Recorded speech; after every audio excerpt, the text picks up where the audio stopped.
Question है question number 8 कि चल कुंडली धारामापी में कुंडली एक एल्युमिनियम फ्रेम पर क्यों लपेटी जाती है। थ्योरेटिकल क्वेश्चन है, मतलब कि जो गैल्वेनोमीटर होता है उसे एल्युमिनियम फ्रेम के ऊपर इसलिए लपेटते हैं क्योंकि वो हल्की होती है, तो उसे घुमाने में जो टॉर्क लगता है, जो सुई लगी होती है मीटर में, उसमें घूमने के लिए जो टॉर्क लगेगा वो कम लगेगा, इसलिए उसे जो एल्युमिनियम फॉयल के ऊपर लगाते हैं। फिलहाल न्यूमेरिकल देखते हैं। न्यूमेरिकल में है कि 12 ओम प्रतिरोध की एक कुंडली एक धारामापी यानी कि एक गैल्वेनोमीटर है जिसका रेजिस्टेंस 12 ओम है। तो हल्का सा डायग्राम बना के देख लो कि कैसे करके एक गैल्वेनोमीटर है, उस गैल्वेनोमीटर का रेजिस्टेंस को RG कहते थे। RG बराबर दे रखा है 12 ओम, ठीक है। और इसमें जो करंट गया है वो है 2.5 मिली एम्पियर का। तो जो गैल्वेनोमीटर में करंट जाता है उसे IG कहते हैं। ये IG दे रखा है 2.5 मिली एम्पियर। और इसके बाद लिखा है कि इसे पूर्ण स्केल विक्षेपण प्रदर्शित करता है, यानी कि अगर इतना करंट इसके अंदर गया तो गैल्वेनोमीटर का जो मीटर होगा वो फुल्ली अपना डिफ्लेक्शन दिखा देगा। जैसे कि बाइक का मीटर होता है तो उसमें लिखा होता है कि लिमिट 1 से लेकर मतलब जो है 120 तक की लिमिट जा रही है, उसी तरीके से गैल्वेनोमीटर की लिमिट होती है कि 0 से लेकर जो फुल स्केल डिफ्लेक्शन दिखाएगा वो इतना करंट जाने पर दिखा देगा। अगली बात है कि इसे जो एक एमीटर में चेंज करना है, पूरे सिस्टम को एक एमीटर बनाना है, और एमीटर में ऐसा हो कि 0 से लेकर 7.5 एम्पियर तक का करंट उसमें नाप सको तुम, ऐसा सीन। तो यानी कि जो इसमें टोटल करंट आ जाए, पहली बात तो इसे गैल्वेनोमीटर से एमीटर बनाने के लिए इसके पैरेलल में ऐसे करके एक शंट लगा दो, ठीक है। और जो इसमें करंट आने वाला है, इसमें टोटल करंट, उसे I कह देते हैं। अगर गैल्वेनोमीटर में जो करंट गया वो IG है तो इसमें जो करंट जाएगा वो हो जाएगा I माइनस IG, इस शंट में जो करंट गया है। एक चीज़ होती है गैल्वेनोमीटर में जो इसके अक्रॉस जो वोल्टेज होगा वही शंट के अक्रॉस का वोल्टेज होगा, क्योंकि दोनों के दोनों आपस में पैरेलल है और दोनों का वोल्टेज सेम होगा। तो जो ऊपर का वोल्टेज होगा वो होगा IG मल्टीप्लाई RG, ये इक्वल होगा नीचे वाले के वोल्टेज का, यानी कि S multiply I minus IG के। इस वाले क्वेश्चन में शंट के बारे में पूछा है, IG की जगह पर हो जाएगा 2.5 मिली के लिए आ जाएगा 10 की पावर माइनस का 3 मल्टीप्लाई RG दे रखा है 12 इजक्वल टू शंट पता करना है I माइनस IG। I यानी कि इसमें जो फुल करंट आया था वो 7 एम्पियर का था, 7.5 का। क्वेश्चन में दिखाया था कि जो फुल करंट जाए वो 7.5 का जाएगा, तो जाएगा 7.5 माइनस IG की जगह पर 2.5 इंटू 10 की पावर माइनस का 3, ऐसा है। तो ऐसा है कि यहाँ पर 7.5 में से ये अगर वैल्यू माइनस करोगे, अब ये चीज़ अज्यूम करके देखना है कि 2.5 इंटू 10 की पावर माइनस का 3 है, यानी कि 3 के बाद पॉइंट लगेगा, यानी कि आंसर हो जाएगा 0.0025 ऐसे करके। इतनी छोटी वैल्यू को अगर 7.5 से माइनस करोगे तो कहता है कुछ खास फ़र्क नहीं पड़ने वाला, तो इसे 7.5 लिख के अप्रॉक्सीमेशन से काम चला लेंगे। यहाँ पर लिखा हुआ है 2.5 इंटू 10 की पावर माइनस का 3 मल्टीप्लाई में 12, ये कैंसिल हो जाएगा, 25 वन जा 25, 25 3 जा 3 वन जा 3, 3 4 जा, यानी कि शंट बराबर आ जाएगा 4 मल्टीप्लाई 10 की पावर माइनस 3 ओम। तो नेक्स्ट क्वेश्चन में लिखा है कि 0.5 एंगस्ट्रॉन त्रिज्या का एक वृत्त, मतलब कि एक सर्कल दे रखा है, उस सर्कल की रेडियस क्वेश्चन में दे रखी है, यहाँ से सेंटर से जो रेडियस है R, वो R बराबर दे रखा है 0.5 एंगस्ट्रॉन। एंगस्ट्रॉन का मीनिंग क्या होता है कि 0.5 इंटू 10 की पावर माइनस का 10 मीटर के बराबर हो जाएगा। अगली बात है कि एक इलेक्ट्रॉन जो है इतने चक्कर पर सेकंड की दर से घूम रहा है, मतलब कि एक इलेक्ट्रॉन है और यहाँ से मूव कर रहा है। और एक बात लिखिए कि चक्कर पर सेकंड का मतलब है कि एक सेकंड में 3 × 10 की पावर 5 बार चक्कर लगाएगा, यानी कि 3 लाख बार एक ही जगह से मूव करेगा। मान लो कि यहाँ पर एक पॉइंट है, इस पॉइंट से इलेक्ट्रॉन मूव करना शुरू करेगा और यहाँ से जाके एक सेकंड में 3 लाख बार इसी जगह से, इसी पॉइंट से जो है बार बार जाएगा। तो अगली बात लिखिए कि वृत्त के केंद्र पर उत्पन्न चुंबकीय क्षेत्र की वैल्यू बतानी है, यानी कि सेंटर पे तुम्हें जो मैग्नेटिक फील्ड बतानी है। ऐसी बात है अगर इलेक्ट्रॉन इधर मूव करेगा तो करंट इधर बनेगा, और करंट की वजह से अगर कोई एक लूप में करंट अगर फ्लो कर रहा है तो उसकी वजह से उंगलियां घुमा दो, अंगूठा बता देगा कि मैग्नेटिक फील्ड किधर है।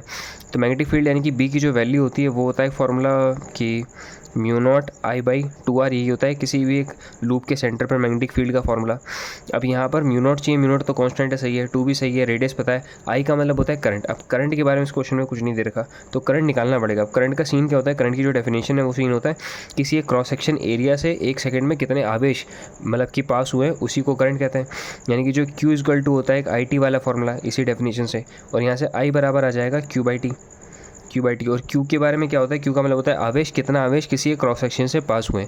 अब अगर टाइम 1 सेकंड की बात कर लें तो 1 सेकंड में इसी एक जगह से 3 × 10 की पावर 5 बार इलेक्ट्रॉन को मूव करेगा, यानी कि काम करते हैं कि 3 लाख इलेक्ट्रॉन को एक साथ एक ही जगह से मूव करा देते हैं, यहीं से 1 सेकंड के अंदर इसी पॉइंट से 3 लाख इलेक्ट्रॉन यानी कि 3 × 10 की पावर 5 इलेक्ट्रॉन एक साथ अगर मूव करेंगे तो उसकी वजह से जो भी आवेश होगा उस आवेश की वजह से कुछ करंट बनेगा, और वही करंट जो है यहाँ पर सेंटर पर मैग्नेटिक फील्ड बनाएगा। यानी कि फॉर्मूले में छिड़खानी हो जाएगी कि जो μ0 है वो बराबर हो जाएगा I के, और I क्या होता है Q/T के बराबर, तो नीचे हो जाएगा Q/T और नीचे लिखा था 2 × R। Q का मतलब आवेश है, Q बराबर एक फॉर्मूला होता है Ne, एन का मतलब होता है नंबर ऑफ इलेक्ट्रॉन और ई का मतलब आवेश कि एक इलेक्ट्रॉन पर कितना आवेश है, और ये हो जाएगा 2r और t। इन सब की जगह पर बस वैल्यू रख देते हैं और कैलकुलेशन करते हैं, आंसर आ जाएगा। म्यू नॉट का मतलब होता है 4 पाई इंटू 10⁻⁻⁷।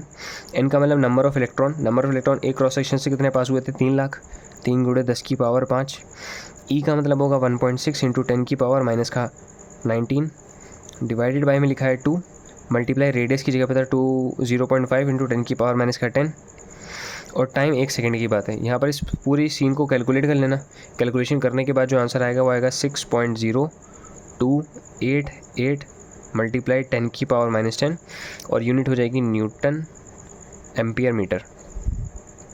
अगला क्वेश्चन है क्वेश्चन नंबर 10 कि हाइड्रोजन परमाणु में इलेक्ट्रॉन 5 × 10⁻11 त्रिज्या की कक्ष में 2 × 10⁶ मीटर पर सेकंड की चाल से गति कर रहा है।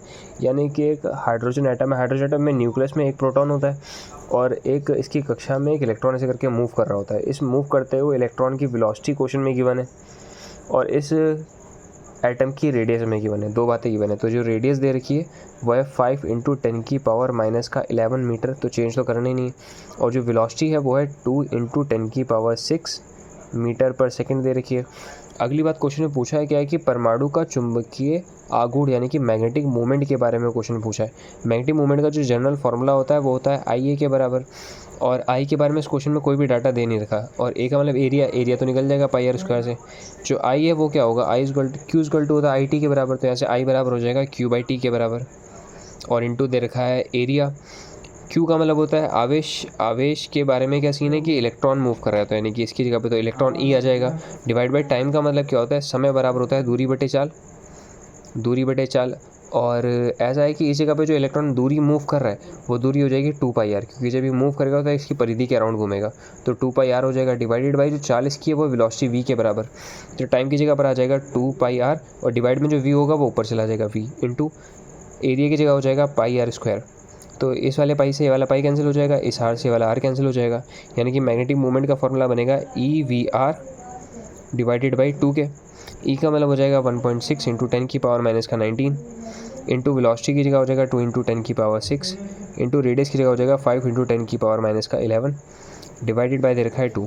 इस 2 से वाला 2 कैंसिल हो जाएगा। कैलकुलेट करने के बाद जो आंसर आने वाला है वो हो जाएगा 8 इंटू 10⁻24 एम्पियर मीटर स्क्वायर। अगले क्वेश्चन में कहा है कि 20 ओम प्रतिरोध वाला धारामापी मतलब एक गैल्वेनोमीटर है, उसका जो रेजिस्टेंस इस बार दे रखा है RG वो है 20 ओम का, और इसमें जो करंट जा रहा है IG वो दे रखा है 0.005 एम्पियर का, और इसे पूरा स्केल विक्षेपण यानी कि फुल डिफ्लेक्शन दिखाने वाला है। इसमें 1 एम्पियर का धारा नापना है, यानी कि इसमें जो करंट टोटल आने वाला है वो 1 एम्पियर का करंट आएगा, यानी कि जो I करंट आएगा वो 1 एम्पियर का है। नापने के लिए एमीटर में बदलना है। एमीटर बदलने के लिए सबको पता है कि यहाँ पर ऐसे करके शंट लगा देते हैं, और अगर उसमें करंट जा रहा है I तो इस वाले में जाता है करंट I - IG के बराबर। और क्या दे रखा है क्वेश्चन में कि इसे बदलना है इस दिशा में परिवर्तन, वो चीज़ बाद में करते हैं। पहले से चेंज करने के लिए इसमें जो एक शंट को लगाना है, और ये पता कर लेते हैं कि शंट का प्रतिरोध कितना होने वाला है। तो यानी कि सिंपल बात होगी, जो ऊपर का वोल्टेज होगा वो नीचे के वोल्टेज के बराबर होगा। ऊपर का वोल्टेज होता है V = I × R के बराबर। I की जगह आ जाएगा IG मल्टीप्लाई R की जगह आ जाएगा RG डिवाइड बाई नीचे का जो वोल्टेज होगा V = I × R होगा। यहाँ का जो I है वो है I - IG और यहाँ का जो प्रतिरोध है वो S है, तो इसे यहाँ पर लिख देते हैं I - IG और यहाँ पर हो जाएगा S। वैल्यूज़ रख देते हैं। IG की जगह पर आंसर हो जाएगा 0.005 मल्टीप्लाई RG की जगह क्वेश्चन में 20 = I की जगह पे 1 - 0.005। और बाहर शंट के बारे में क्वेश्चन में पूछा है, ठीक है। यहाँ से पॉइंट को हटाएंगे तो नीचे 0 बनेंगे, 1 2 3, 1 0 से 1 0 कैंसिल कर देते हैं। ऊपर उन दोनों का मल्टीप्लाई हो जाएगा 10 डिवाइडेड बाई में नीचे लिखा हुआ है 100 = 1 में से जब इसे माइनस करेंगे तो आंसर बचेगा 0.995 मल्टीप्लाई में S लिखा है। इस पूरी वैल्यूज़ को इधर भेज देते हैं। पहले तो ये दोनों कैंसिल हो जाएगा, ये वैल्यू जब उधर भेजेंगे तो यहाँ पर बन जाएगा 110 मल्टीप्लाई 0.995 = FS।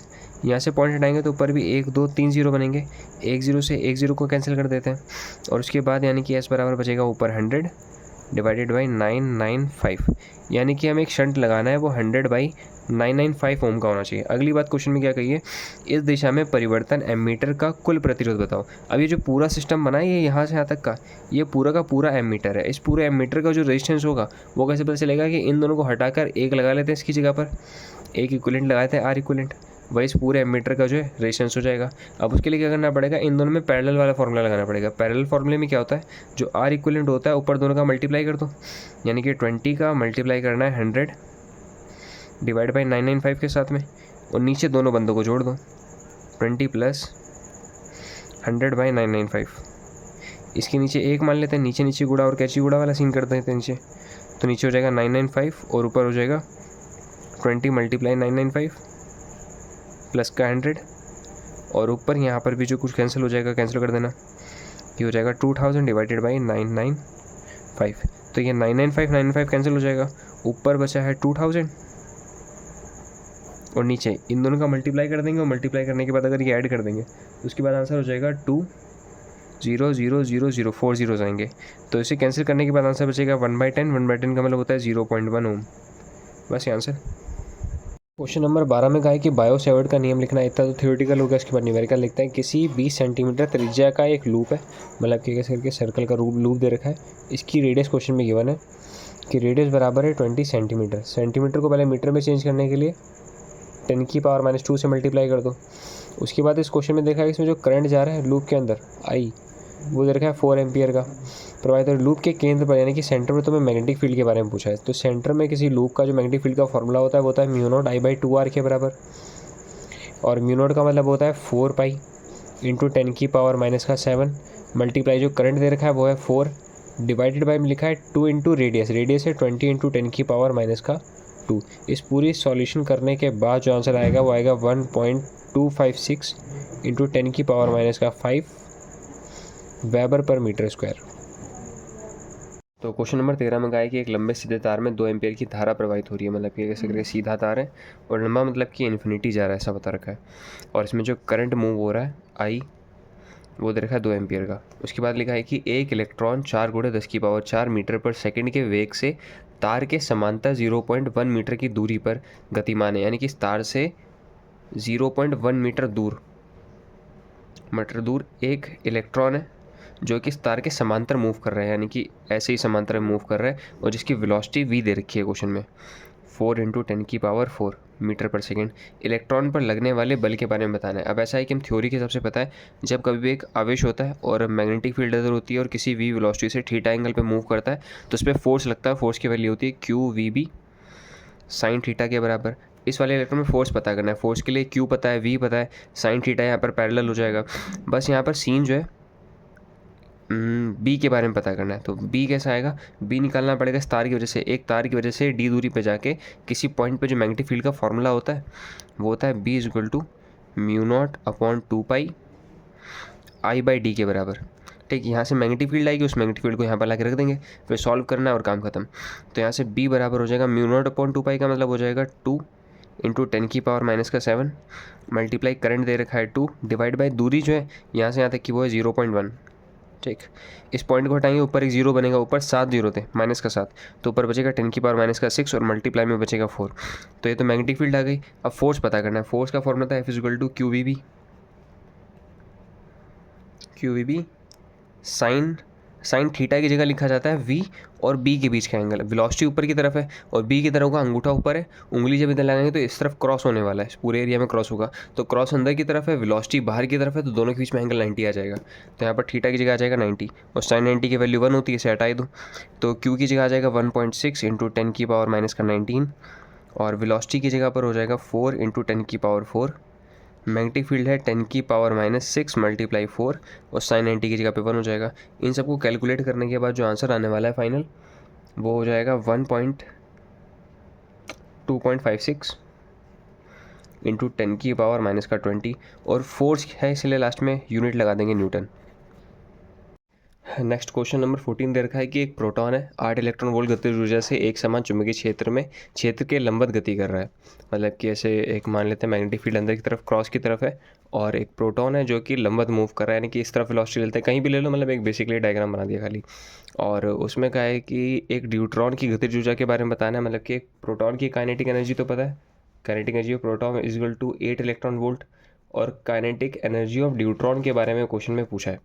ठीक, तो एक न्यूट्रॉन है और एक बात और लिखी है न्यूट्रॉन की कि जो ये मूव कर रहा है, जबकि ये उसी चुंबकीय क्षेत्र में, मतलब कि मैग्नेटिक फील्ड इसके लिए भी सेम है और वही रास्ता है उसका भी, यानी कि वही वेलोसिटी और सब कुछ मतलब सेम है उसका, खाली इसकी काइनेटिक एनर्जी चेंज हो जाएगी, उसके बारे में पूछा है। तो जो काइनेटिक एनर्जी का बेसिक फार्मूला होता है वो होता है हाफ mv² का।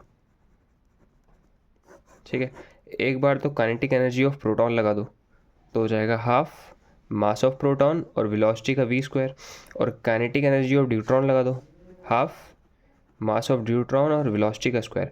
दोनों चीज़ों को जब आपस में डिवाइड करेंगे तो यहाँ से हाफ कैंसिल हो जाएगा, v² का v² कैंसिल हो जाएगा, फाइनल बचेगा kinetic energy of proton divided by kinetic energy of neutron is equal to mass of proton divided by mass of neutron. और क्वेश्चन में एक बात गिवन है कि जो मास ऑफ न्यूट्रॉन होता है वो 2 times of mass of proton होता है, और क्वेश्चन में प्रोटॉन बाय न्यूट्रॉन का मास पूछा है तो प्रोटॉन को ऊपर रखते हैं, न्यूट्रॉन को इधर भेज देते हैं, वो आ जाएगा डिवाइड में, और 2 को जब इधर भेजोगे तो हो जाएगा 1/2, यानी कि इस पूरी चीज़ को हटा के इसकी जगह पर आ जाएगा 1/2। क्वेश्चन में न्यूट्रॉन का मास पूछा है तो क्रॉस मल्टीप्लाई करते हैं, इसका 1 से मल्टीप्लाई हो जाएगा काइनेटिक एनर्जी ऑफ न्यूट्रॉन, और 2 का मल्टीप्लाई वहाँ आ जाएगा 2 times of kinetic energy of proton, और 2 multiply kinetic energy of proton question में गिवन था 8 इलेक्ट्रॉन वोल्ट, तो यहाँ पर रख देंगे 8, दोनों का मल्टीप्लाई हो जाएगा 16 इलेक्ट्रॉन वोल्ट। तो क्वेश्चन नंबर 15 में लिखा है 0.5 मीटर त्रिज्या का एक साइक्लोट्रॉन है। तो साइक्लोट्रॉन डी टाइप की शेप का होता है, लेकिन हमें बेसिकली समझने के लिए समझ लो कि एक सर्कल टाइप का कुछ है, और उसकी जो रेडियस है वो दे रखा है क्वेश्चन में 0.5 मीटर। और इसमें जो चुंबकीय क्षेत्र है, चुंबकीय क्षेत्र में क्रॉस टाइप का होता है, फिलहाल ये डी टाइप का शेप होती है इसकी। तो क्रॉस मैग्नेटिक फील्ड है B = 0.4 टेस्ला के बराबर। चुंबकीय क्षेत्र में एक प्रोटॉनों की अधिकतम गतिज ऊर्जा की परिकलन करना है, यानी कि इसमें कोई प्रोटॉन को भेजा है और प्रोटॉन का तुम्हें काइनेटिक एनर्जी के बारे में पूछा है, काइनेटिक एनर्जी के बारे में पूछा है। तो रेडियस रिलेटेड काइनेटिक एनर्जी का जो फॉर्मूला था वो था R = √2m kinetic energy divided by QB के बराबर। यहाँ से काइनेटिक एनर्जी पता करनी है तो बाकी सब उधर जाएगा, पहले तो नीचे QB को उधर भेज दो तो हो जाएगा R³ = √2 times of m kinetic energy के बराबर।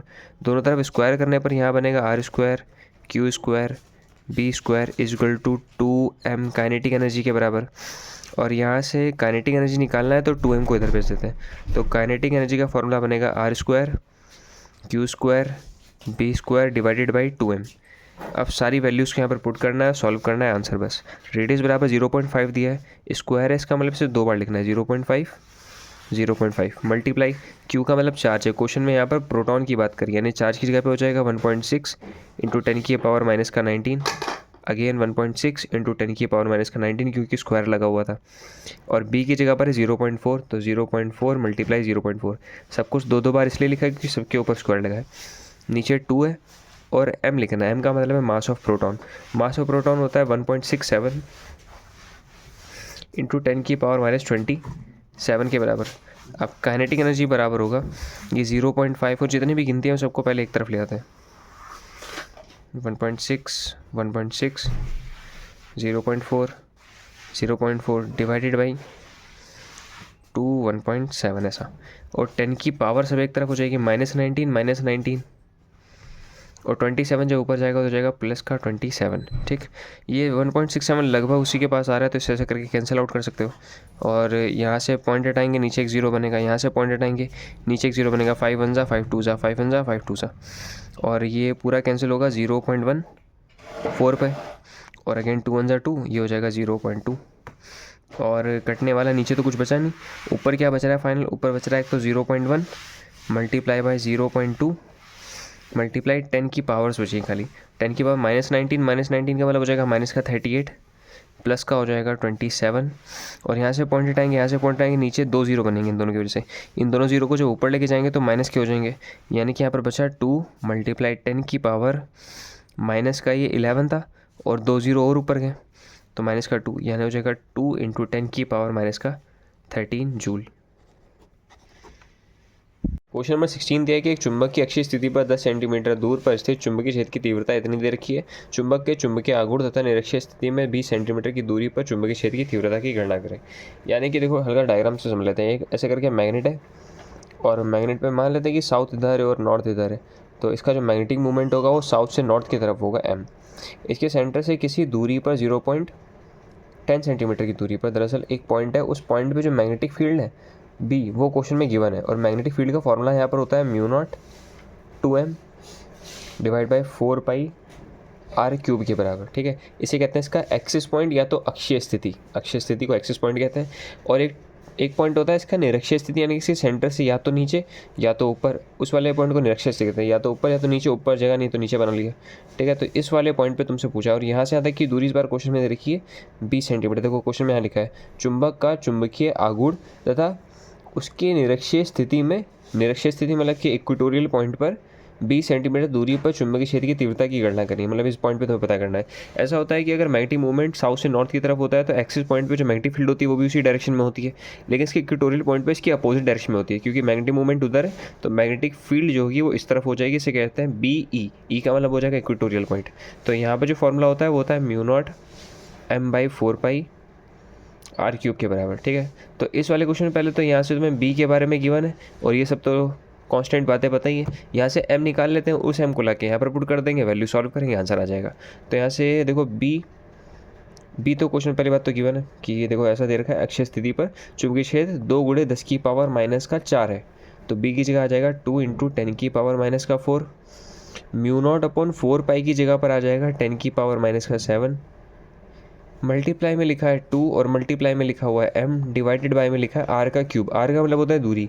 यहाँ से यहाँ तक की दूरी 10 सेंटीमीटर है, तो 10 और सेंटीमीटर को चेंज करने के लिए 10⁻⁻2 का मल्टीप्लाई हो जाएगा। इस पूरे का लिखा हुआ है होल क्यूब। ठीक है, अब यहाँ से m अगर पता करना है तो बाकी सब उधर जाएगा। 2 × 10⁻⁻4 सही है।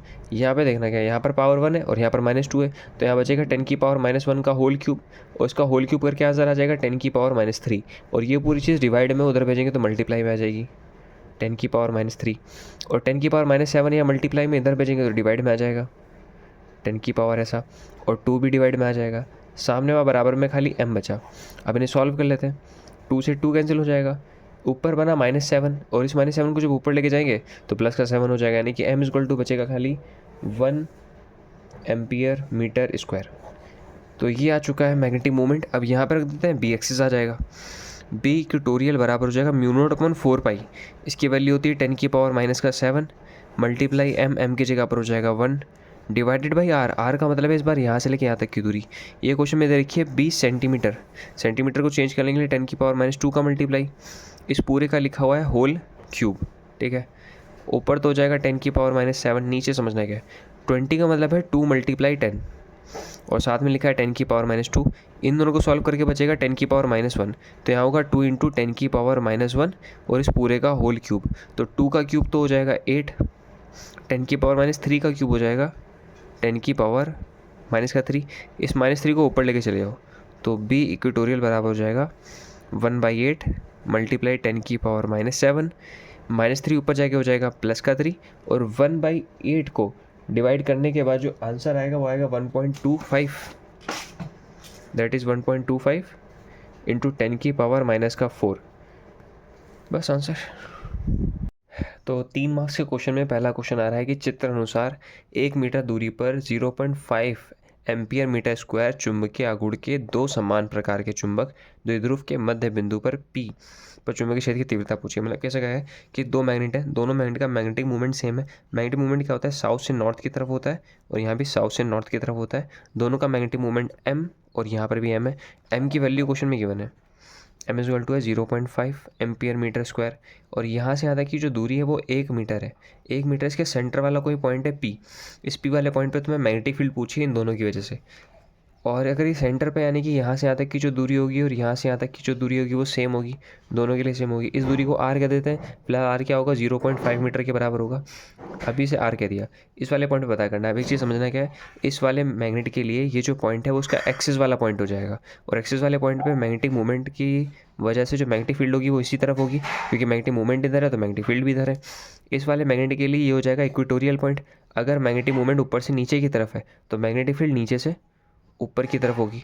इसका FBT बना के देख लो, देखो यहाँ पे ये वाले मैग्नेटिक की वजह से जो मैग्नेटिक फील्ड बनेगी वो उस तरफ बनेगी। एक्सिस वाले पे जो फॉर्मूला होता है वो होता है μ0 2m divide by 4 pi r³ के बराबर। और इक्वेटोरियल वाले पॉइंट पे जो फॉर्मूला होता है वो होता है μ0 m बाई 4 पाई r³ के बराबर। इन दोनों क्वेश्चन में देखो μ0/4 सेम है, m और m दोनों का सेम है, मैग्नेटिक मूवमेंट सेम क्वेश्चन में लिखा है, और जो दूरी है वो भी दोनों के लिए सेम है, यानी कि पूरी चीज़ सेम है। अगर इस पूरे को b कह दोगे तो ये जो पूरी चीज़ है वो 2b के बराबर हो जाएगा।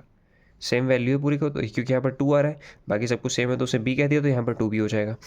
एक चीज़ है, दोनों के दोनों मैग्नेट के जो वैल्यूज़ है वो सेम नहीं है, 90 डिग्री पर है, सही है, लेकिन सेम नहीं है, क्योंकि अगर ये b है तो ये 2b है। अगर दोनों b होता तो इसके बीच में आंसर होता, उसे कहते हैं √2b के बराबर। लेकिन दोनों सेम नहीं है तो क्या करना पड़ेगा, b नहीं, बीच का निकालने के लिए, b नेट निकालने के लिए एक तरीका होता है, वो लगाना पड़ेगा कि जो b नेट होगा वो होगा √ऑफ इसका स्क्वायर प्लस इसका स्क्वायर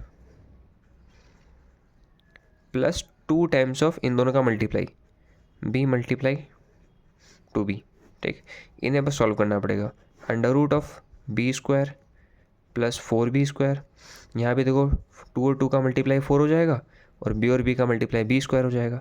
तो 4b² मतलब कि 8b², 8 और 1 हो जाएगा 9b²। तो √ऑफ आ जाएगा 9b²। √9 में से 3 बार, b² में से b बार, यानी कि b नेट बराबर आने वाला है 3b के बराबर, 3b के बराबर। और 3 तो सही है, और b की वैल्यू क्या थी, b का मतलब था μ0 m/4 r³। यहाँ से देखो b तो यही माना था ना, इसी को लाके दोबारा रख दिया। अब इनकी वैल्यू पुट करनी है, सॉल्व करना है बस आंसर। μ0/4 की वैल्यू होती है 10⁻⁻⁻⁻। मैग्नेटिक मूवमेंट दे रखा था क्वेश्चन में 0.5 के बराबर, डिवाइडेड बाई r। r का मतलब था यहाँ से लेके यहाँ तक की दूरी। अगर ये पूरी दूरी 1 है तो इसका क्या हो जाएगा, आधा। आधे का मतलब हो जाएगा 1/2, 1/2 का होल क्यूब। होल क्यूब अब समझना क्या है, 1 का क्यूब तो 1 होता है, और 2 का क्यूब हो जाएगा 8। उस 8 को जो डिवाइड में ऊपर लेके चले जाएंगे तो ऊपर बनेगा 3 × 8 × 0.5 × 10⁻⁻⁷।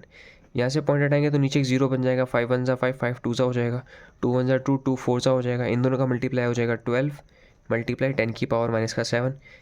खूबसूरती के लिए क्या करते हैं कि एक गिनती के बाद पॉइंट लगाते हैं। अगर यहाँ पर एक पॉइंट लगाएंगे तो जो 10⁻⁻7 है वो -6 हो जाएगी, क्योंकि एक बार ऊपर मल्टीप्लाई कर दो 10 से, एक बार नीचे कर दो, ये वाला जो 0 है वो पीछे एक पॉइंट लगा देगा, और जो ऊपर वाला 10 है उसमें से एक वैल्यू कम हो जाएगी, -7 + 1 का मतलब -6 हो जाएगा। बस ये आंसर। क्वेश्चन नंबर 3 में दिया है कि एक परमाणु में एक इलेक्ट्रॉन नाभिक के चारों ओर इतने की स्पीड से इस वाली त्रिज्या के घूम रहा है, इसका तुल्य है वैद्युत धारा और चुंबकीय आघूर्ण पूछा है। मतलब कोई एक एटम है, एटम पता नहीं कौन है, बस इसके ऐसे करके गोल गोल इलेक्ट्रॉन गोल गोल घूम रहा है। इसकी वेलोसिटी गिवन है, और यहाँ से यहाँ तक की रेडियस गिवन है, और इलेक्ट्रॉन है तो चार्ज भी गिवन है। तो अगर इलेक्ट्रॉन इधर मूव करेगा तो करंट इधर बनेगा, अगर करंट इधर बनेगा तो उसकी वजह से मैग्नेटिक मूवमेंट बनेगा, क्योंकि अगर करंट ऐसे तो उंगलियाँ से घुमाएंगे, अंगूठा ऊपर की तरफ आएगा और मैग्नेटिक मूवमेंट ऊपर की तरफ आएगा। सबसे पहले तो करंट निकाल लेते हैं। करंट यानी कि I बराबर फॉर्मूला होता है Q/T के बराबर। Q तो चार्ज पता है, T का मतलब टाइम है। अभी क्वेश्चन में टाइम नहीं पता। अब टाइम पता करने के लिए फॉर्मूला क्या होता है, समय बराबर दूरी बटे चाल। समय बराबर दूरी, दूरी का मतलब हो जाएगा 2πr, क्योंकि रेडियस के अबाउट घूमेगा तो परिधि के अबाउट घूमने वाला है, डिवाइडेड बाई चाल, यानी कि वेलोसिटी आएगी। डिवाइड का जो वेलोसिटी है वो ऊपर चली जाएगी, तो वेलोसिटी ऊपर आ गई। यहाँ से इन सबको सॉल्व कर लेते और आंसर आ जाएगा। Q की जगह आ जाएगा 1.6 × 10⁻⁻⁹ मल्टीप्लाई वेलोसिटी। वेलोसिटी क्वेश्चन में देखिए ये 6.6 × 10⁴ के बराबर, डिवाइडेड बाई 2, और पाई का मतलब होता है 22/7, और रेडियस क्वेश्चन में गिवन है 0.7 एंगस्ट्रॉन, 0.7, और एंगस्ट्रॉन की जगह आ जाएगा 10⁻⁻10 के बराबर। आई इज इक्वल टू, यहाँ पर देखना कैंसिल क्या हो रहा है, यहाँ पर पॉइंट हटाएंगे तो नीचे एक 0 बनेगा, 7 से 7 कैंसिल हो जाएगा, और यहाँ से एक पॉइंट हटा के एक और 0 बनेगा, 22 1 ज़ा 22, 22 3 ज़ा पे कैंसिल हो जाएगा।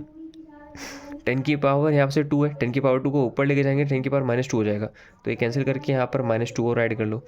यहाँ पर फाइनल बचने वाला है 1.6 × 3, और ऊपर तो कुछ नहीं है, डिवाइडेड बाय में नीचे लिखा है 2।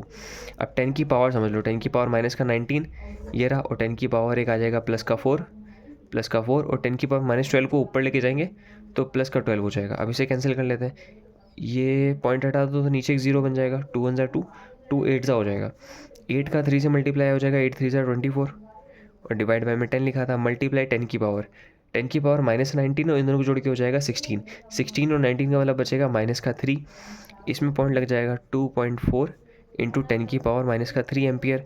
ये करंट आ गया। अब निकालना है मैग्नेटिक मूवमेंट। मैग्नेटिक मूवमेंट मतलब कि एम होता है, एम का फॉर्मूला था आई ए के बराबर, आई का मतलब करंट है, करंट सेम चीज़ क्यू बाई टी के बराबर होगा इंटू एरिया, क्यू और टाइम का मतलब हो जाएगा 2 pi R divided by velocity, velocity ऊपर चली जाएगी, और एरिया का मतलब हो जाएगा पाई आर स्क्वायर, क्योंकि सर्कल में घूम रहा है, सर्कल का एरिया जो होगा वो पाई आर स्क्वायर हो जाएगा। पाई से पाई कैंसिल हो जाएगा, एक रेडियस से एक रेडियस कैंसिल हो जाएगी, फाइनल बचेगा q v r divided by 2, बस इसके बराबर। क्यू का मतलब हो जाएगा 1.6 इंटू 10 की पावर माइनस का 19 मल्टीप्लाई वेलोसिटी है 6.6 के बराबर इंटू 10 की पावर 4, और रेडियस है 0.7 एंगस्ट्रॉन, मतलब कि मल्टीप्लाई में 10 की पावर माइनस का 10 हो जाएगा ऐसे, और डिवाइड बाई में लिखा हुआ था 2। इसे एक बार दोबारा सही से ले लेते हैं। क्यू की जगह हो जाएगा 1.6 इंटू 10 की पावर माइनस का 19 मल्टीप्लाई 6.6 इंटू 10 की पावर 4, और रेडियस है 0.7 इंटू 10 की पावर माइनस का 10, और डिवाइड बाई में लिखा हुआ है 2। यहाँ से कैंसिल आउट करना है, बस थोड़ी सी कैलकुलेशन है, काम खत्म। एक तो 1.6 यहाँ पर आ जाएगा, 6.6 साथ में आ जाएगा, और 0.7 साथ में आ जाएगा, डिवाइड बाई में लिखा 2 लिखा है, और 10 की पावर समझ लो, 10 की पावर माइनस 19 प्लस का 4 माइनस का 10, इसे कैंसिल करेंगे तो बचेगा 3.3। तो 1.6 का मल्टीप्लाई करना है 3.3 के साथ में, फिर मल्टीप्लाई करना है 0.7 के साथ में, और मल्टीप्लाई में 10 की पावर माइनस 19, और माइनस 10 का मतलब हो जाएगा माइनस का 29 में से 4 को हटा दो तो उसमें बचेगा माइनस का 25। अब इन सब का मल्टीप्लाई कर देना, जो कुछ आंसर होगा मल्टीप्लाई 10 की power minus 25 ampere metre square. Next question में क्या आएगा कि दो लंबे सीधे तार जिसमें प्रत्येक में धारा 5 एम्पीयर की प्रवाहित हो रही है, एक दूसरे से 2.5 सेंटीमीटर की दूरी पर रखे हुए तारों की 10 सेंटीमीटर लंबाई पर लगने वाले बल की गणना करनी है। यानी कैसे कर देखा क्वेश्चन में कि दो तार हैं, दोनों के दोनों लंबे हैं, इसका मतलब है कि दोनों के दोनों इन्फिनिटी जा रहे हैं, और दोनों में जो करंट है वो सेम है। करंट की कोई डायरेक्शन नहीं दी, तो कोई भी डायरेक्शन ले लो उसका मतलब नहीं है, अट्रैक्शन और रिपल्शन के बारे में पूछा ही नहीं है। तार के यहाँ से लेके यहाँ तक की जो दूरी है वो दे रखी है, दूरी को आर कह देते हैं, इस वाले में जो करंट जाता है उसे I1 कहते हैं, सेकंड वाले करंट को I2 कहते हैं। क्वेश्चन में पूछा है कि दूसरे वाले तार की एक लेंथ के ऊपर यानी कि 10 सेंटीमीटर के ऊपर तुमसे फोर्स पूछा है, तो ये जो फॉर्मूला होता है वो होता है F/L equal to μ0/2 pi I1 I2 by R। ठीक है, यहाँ से फोर्स के बारे में पूछा है तो L वहाँ जाएगा, μ0/2 पाई दे रखा है, यानी कि 2 से ऊपर मल्टीप्लाई कर दो, 2 से नीचे मल्टीप्लाई कर दो, नीचे हो जाएगा 4 पाई, μ0/4 पाई का मतलब हो जाएगा 10 की पावर माइनस का 7, तो 2 इंटू 10 की पावर माइनस 7 मल्टीप्लाई I1 का मतलब इसका करंट 5, I2 का मतलब हो जाएगा 5 डिवाइड बाई R मतलब यहाँ से यहाँ तक की दूरी। ये दूरी क्वेश्चन में दे रखी है 2.5 सेंटीमीटर, तो 2.5 तो सही है, सेंटीमीटर को चेंज करने के लिए 10 की पावर माइनस 2 से मल्टीप्लाई कर दो, और इस एल को जब उधर भेजेंगे का मल्टीप्लाई हो जाएगा ऊपर यहाँ से। एल का मतलब है ये लेंथ है, तो ये लेंथ देखिए क्वेश्चन में 10 सेंटीमीटर, 10 सेंटीमीटर को चेंज करने 10 की पावर माइनस 2 से मल्टीप्लाई हो जाएगा, 10 की पावर माइनस 2 कैंसिल हो जाएगा, इस पॉइंट को ऊपर हटाएंगे तो ऊपर एक 0 बन जाएगा, 5 1 5 5 5 0 25 5 1 5 5 5 0 25 हो जाएगा। फोर्स इक्वल टू वैल्यू खाली 2 बची और बाकी सब 10 की पावर्स हैं, 10 की पावर्स माइनस 7 हो जाएगा, और ये है 10 की पावर प्लस का 2, बस इतना ही। इन दोनों को सॉल्व करके बचने वाला है 2 इंटू 10 की पावर माइनस का 5 न्यूटन। क्वेश्चन नंबर 6 में दिया है कि किसी 10.-5 टेस्ला के एक समान चुंबकीय क्षेत्र में 10 इलेक्ट्रॉन वोल्ट ऊर्जा का एक इलेक्ट्रॉन वृत्ताकार मार्ग पर परिक्रमण कर रहा है, तो वृत्ताकार मार्ग की त्रिज्या पूछिए। तो वृत्ताकार मार्ग का मतलब कि गोल गोल सर्कल मूव कर रहा है, एक इलेक्ट्रॉन है, उसकी रेडियस क्वेश्चन में तुमसे पूछी है, तो रेडियस के बारे में पूछा, लेकिन पता क्या क्या है। एक तो चुंबकीय क्षेत्र बी के बारे में पता है कि बी इक्वल टू 10 की पावर माइनस का 5 है, यहाँ लिखा है किसी 10 की पावर माइनस 5 एक समान चुंबकीय क्षेत्र की बात है, टेस्ला की बात कर रखी है। और जो एनर्जी दी है, अगर कोई चीज़ मूव कर रही है उस टाइम की एनर्जी को काइनेटिक एनर्जी कहते हैं, तो काइनेटिक एनर्जी देखिए 10 इलेक्ट्रॉन वोल्ट, इसे जूल में कन्वर्ट करना पड़ेगा, तो जूल में कन्वर्ट करने के लिए 1.6 इंटू 10 की पावर माइनस 19 से मल्टीप्लाई कर देते हैं, अब ये जूल में कन्वर्ट हो जाएगा। इसके बाद क्या करना है कि इलेक्ट्रॉन है तो आवेश के बारे में हो जाएगा, जो क्यू होगा इसका 1.6 इंटू 10 की पावर माइनस का 19 कूलम के बराबर है। अब रेडियस के बारे में पूछा, तो रेडियस का जो फॉर्मूला होता है काइनेटिक एनर्जी वाला वो होता है √2m kinetic energy divided by q B के बराबर, यहाँ पे वैल्यू को पुट करते हैं, सॉल्व करते हैं बस आंसर। तो √2m का मतलब हो जाएगा 9 × 10⁻³ kg इलेक्ट्रॉन का वेट। काइनेटिक एनर्जी हो जाएगी 10 × 1.6 × 10⁻⁻19 और नीचे डिवाइडेड बाय में आ जाएगा क्यू का मतलब भी हो जाएगा 1.6 × 10⁻⁻19 मल्टीप्लाई चुंबकीय क्षेत्र 10⁻⁻5। ठीक, इन सब पूरी वैल्यूज़ को सॉल्व करने के बाद जो कैलकुलेशन के बाद आंसर आएगा वो आएगा 1.074 मीटर।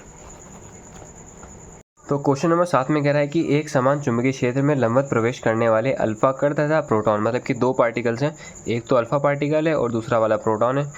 तो इन दोनों के वेगों का अनुपात दे रखा है, मतलब कि इसकी जो वेलोसिटी है उसकी वेलोसिटी को कहते हैं वी अल्फा और उसकी वेलोसिटी को कहते हैं वी प्रोटॉन। ठीक, इसका रेशियो क्वेश्चन में दे रखा है 1/3 का। और क्षेत्र में प्रवेश करने के बाद वह भिन्न वृत्ताकार पथों पर गति करने लगते हैं, मतलब कि दोनों अलग अलग रेडियस से सर्कल गोल गोल बनाएंगे और दोनों की रेडियस अलग अलग होने वाली है। तो क्वेश्चन में पूछा है कि इन दोनों की रेडियस का तुमसे रेशियो पूछा है, तो इनकी जो रेडियस का रेशियो होगा उसे कहते हैं r alpha by r proton. ये क्वेश्चन में पूछा है। अब इसमें फॉर्मूला देखो कौन सा लगने वाला है कि आर इक्वल टू फॉर्मूला होता है mv/qb। दोनों के लिए लिखा है कि एक समान चुंबकीय क्षेत्र है, यानी कि b की वैल्यू दोनों के लिए सेम है, यानी कि जो r होगा वो डायरेक्टली प्रोपोर्शन होगा कि mass into velocity divided by charge के। ठीक है, यहाँ पर मास की बात हो रही है। मास के बारे में पता है क्या होता है कि जो मास of alpha divided by mass of proton का रेशियो है ये होता है 4/1 का। ये चीज़ सीधा याद करने वाली है, ये चीज़ सीधा काम आने वाली चीज़ है। और एक होता है charge by alpha by charge of proton का रेशो, ये होता है 2/1 के बराबर। ये चीज़ इस्तेमाल होने वाली है और ये सीधा याद कर लो तब भी काम आ जाएगा। ठीक है, अब यहाँ पर लगाते हैं फॉर्मूला। अगर radius of proton radius of alpha दोनों का अगर रेशो निकालेंगे तो ऊपर आएगा मास of alpha velocity of alpha divided by चार ऑफ अल्फा, यानी फॉर्मूला ये लगाने वाले अल्फा के लिए सब कुछ अल्फा अल्फा का होगा। प्रोटॉन के लिए निकालेंगे तो मास of proton velocity of proton divided by charge of proton हो जाएगा। ये चीज़ सबसे ऊपर चली जाएगी और ये दोनों साथ में आ जाएंगे, यानी कि r of alpha divided by r of proton equal to हो जाएगा mass of alpha velocity of alpha और चार्ज ऑफ प्रोटॉन के बराबर। चार्ज ऑफ प्रोटॉन सबसे ऊपर चला गया, इन दोनों को साथ में कर लो, mass of proton velocity of proton और चार्ज ऑफ अल्फा के बराबर। Mass of alpha by charge of alpha जो दे रखा है प्रोटॉन का, इन दोनों का रेशियो क्वेश्चन में गिवन है 4/1 का, यहाँ हो जाएगा 4/1। और वेलोसिटी का जो रेशियो है वो है 1/3 और जो चार्ज का रेशियो है यहाँ पर अल्फा बाई प्रोटॉन का दे रखा है। प्रोटॉन बाई अल्फा करेंगे तो इसका उल्टा हो जाएगा, ये हो जाएगा 1/3 के बाद 2 1 2 2 2 4 ऊपर हो जाएगा 2 और नीचे हो जाएगा 3। तो रेशियो आने वाला है 2:3 का। क्वेश्चन नंबर 8 है कि एक प्रोटॉन, एक न्यूट्रॉन और एक अल्फा कण समान विभवांतर त्वरित होते हैं, एक समान चुंबकीय क्षेत्र में लंबवत प्रवेश करते हैं, तो उनकी गतिज ऊर्जा की तुम्हें तुलना करनी है। तो तीन चीज़ें, एक तो प्रोटॉन दे रखा है, एक न्यूट्रॉन दे रखा है और तीसरी वाली चीज़ है अल्फा पार्टिकल। तीनों चीज़ों की तुम्हें काइनेटिक एनर्जी के बारे में बताना है, लेकिन सबकी जो वोल्टेज है सबका वो सेम है। तो वोल्टेज और काइनेटिक एनर्जी को मिला के जो फॉर्मूला होता है वो होता है kinetic energy equal to EV0 किया कह दो कि Q V0 के V0 का मतलब वोल्टेज हो जाएगा, Q का मतलब है चार्ज। वोल्टेज सबके लिए सेम है, यानी कि काइनेटिक एनर्जी है वो डायरेक्टली प्रोपोर्शन है उसके चार्ज के। ठीक है, अगर काइनेटिक एनर्जी जो प्रोटॉन की होगी is to kinetic energy of neutron is to kinetic energy of alpha particle, तीनों की काइनेटिक एनर्जी का अगर रेशो लेंगे तो वो बराबर होगा charge of proton, charge of neutron और चार्ज ऑफ अल्फा पार्टिकल के। चार्ज ऑफ प्रोटॉन को प्रोटॉन रखते हैं, जो न्यूट्रॉन का चार्ज होता है वो इक्वल होता है प्रोटॉन के चार्ज के, और जो अल्फा पार्टिकल का चार्ज होता है वो होता है 2 टाइम्स ऑफ प्रोटॉन के चार्ज के।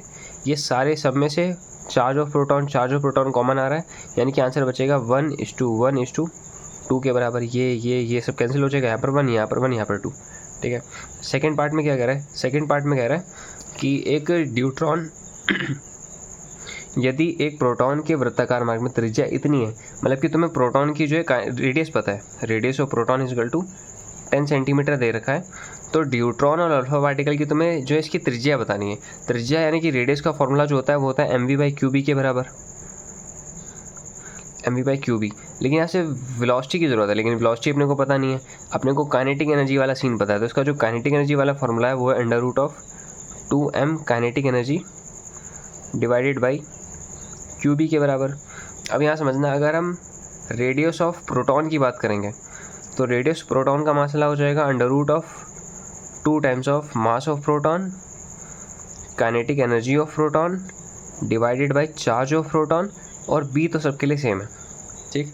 अगर स्क्वायर को उधर भेजते हैं या दोनों तरफ स्क्वायर करते हैं तो यहाँ पर हो जाएगा रेडियस ऑफ प्रोटॉन का square is equal to 2 mass of proton, kinetic energy of proton divided by proton के चार्ज का स्क्वायर और मैग्नेटिक फील्ड का स्क्वायर। तो यहाँ से ये पहली वाली इक्वेशन बन जाएगी। और अगर ड्यूट्रॉन की बात करेंगे, ड्यूट्रॉन का स्क्वायर, तो ड्यूट्रॉन में हो जाएगा 2, मास की जगह पर आएगा मास ऑफ ड्यूट्रॉन।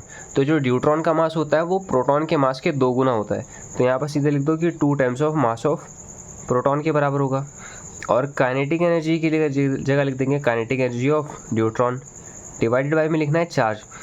ड्यूट्रॉन का चार्ज, प्रोटॉन का चार्ज दोनों सेम होते हैं, तो यहाँ पर चार्ज ऑफ प्रोटॉन ही लिख देते हैं। और बी तो सबके लिए सेम ही है। ऊपर इन दोनों का मल्टीप्लाई करके बनेगा 4 मास of proton, kinetic energy of deuteron divided by charge of proton और बी का स्क्वायर, ठीक है। अब सेम काम जो है अल्फ़ा पार्टिकल के लिए कर लेते हैं। रेडियस ऑफ अल्फ़ा जो होगा वो फॉर्मूला इसे देखो, अंडर रूट लगाना है पहले, फिर 2 लिखना है, फिर मास लिखना है। अल्फ़ा पार्टिकल का जो मास है, या तो एक काम करते हैं इससे नहीं, रूट वाले से नहीं, स्क्वायर करके जो फॉर्मूला निकाला है उससे करते हैं सीधा। तो ऐसा हो जाएगा, जो रेडियस ऑफ अल्फ़ा का स्क्वायर होगा वो बराबर होगा 2 times of mass of alpha.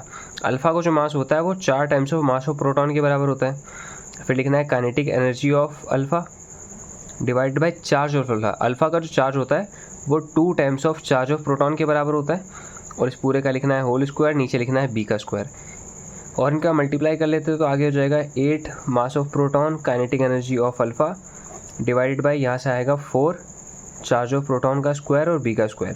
इन्हें कैंसिल करने के बाद आंसर आने वाला है 2 times of mass of proton kinetic energy of alpha divided by charge of proton का स्क्वायर और बी का स्क्वायर।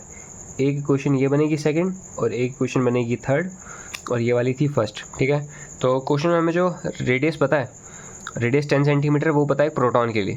तो प्रोटॉन की रेडियस गिवन है, तो प्रोटॉन वाली इक्वेशन का तो इस्तेमाल करना ही करना है, इसका तो करना ही करना है। एक बार अल्फ़ा का इस्तेमाल कर लेते हैं, एक बार ड्यूट्रॉन का इस्तेमाल कर लेते हैं, और दोनों को आपस में जो डिवाइड कर देते हैं। तो रेडियस ऑफ प्रोटॉन का स्क्वायर जो है वो क्वेश्चन में दे रखा है 2 times of mass of proton kinetic energy of proton divided by charge of proton का स्क्वायर और मैग्नेटिक फील्ड का स्क्वायर। उसका डिवाइड कर देते हैं एक बार ड्यूट्रॉन के साथ में। तो रेडियस ऑफ ड्यूट्रॉन का स्क्वायर इक्वल टू हो जाएगा ये जो पूरी चीज़ बनी थी, 4 times of mass of proton kinetic energy of deuteron divided by charge of proton का स्क्वायर, यहाँ भी स्क्वायर था, और बी का स्क्वायर। यहाँ पर कैंसिल आउट क्या हो रहा है, मास ऑफ प्रोटॉन कैंसिल हो जाएगा। ये ड्यूट्रॉन की काइनेटिक एनर्जी, इसे कैंसिल नहीं करना, ये और ये कैंसिल, ये और ये कैंसिल, 2 1 जा 2 2 जा। फाइनल में ऊपर बचने वाला है kinetic energy of proton divide by 2 times of kinetic energy of deuteron के बराबर। प्रोटॉन बाई ड्यूट्रॉन की जो काइनेटिक एनर्जी का रेशो है वो 1:1 का है, तो यहाँ पर आ जाएगा 1/2, नीचे 2 1 से मल्टीप्लाई करके ये आने वाला है। यहाँ से तुम्हें ड्यूट्रॉन के बारे में पूछा है, तो ड्यूट्रॉन के लिए क्रॉस मल्टीप्लाई कर देते हैं। अभी आंसर क्या है, रेडियस ऑफ प्रोटॉन का स्क्वायर और रेडियस ऑफ ड्यूट्रॉन का स्क्वायर इक्वल टू 1/2 के बराबर। यहाँ से ड्यूट्रॉन को पता करना है, उसका वहाँ पर मल्टीप्लाई कर दो, इसका 2 से मल्टीप्लाई कर दो। तो रेडियस ऑफ ड्यूट्रॉन का जो स्क्वायर होगा वो बराबर होगा 2 times of radius of proton का square, 2 times of radius of proton question में गिवन है 10, तो यहाँ पर हो जाएगा 10, ठीक है। और 10 का लिखा हुआ स्क्वायर, ड्यूट्रॉन की रेडियस का स्क्वायर है, स्क्वायर को जब उधर भेजेंगे तो वहाँ बन जाएगा root, under root of 2 times of 10 का स्क्वायर। 10 के स्क्वायर में से 10 बाहर आ जाएगा और अंदर बचेगा √2। √2 का मतलब होता है 1.41, इनका मल्टीप्लाई करके आ जाएगा 14.1 सेंटीमीटर।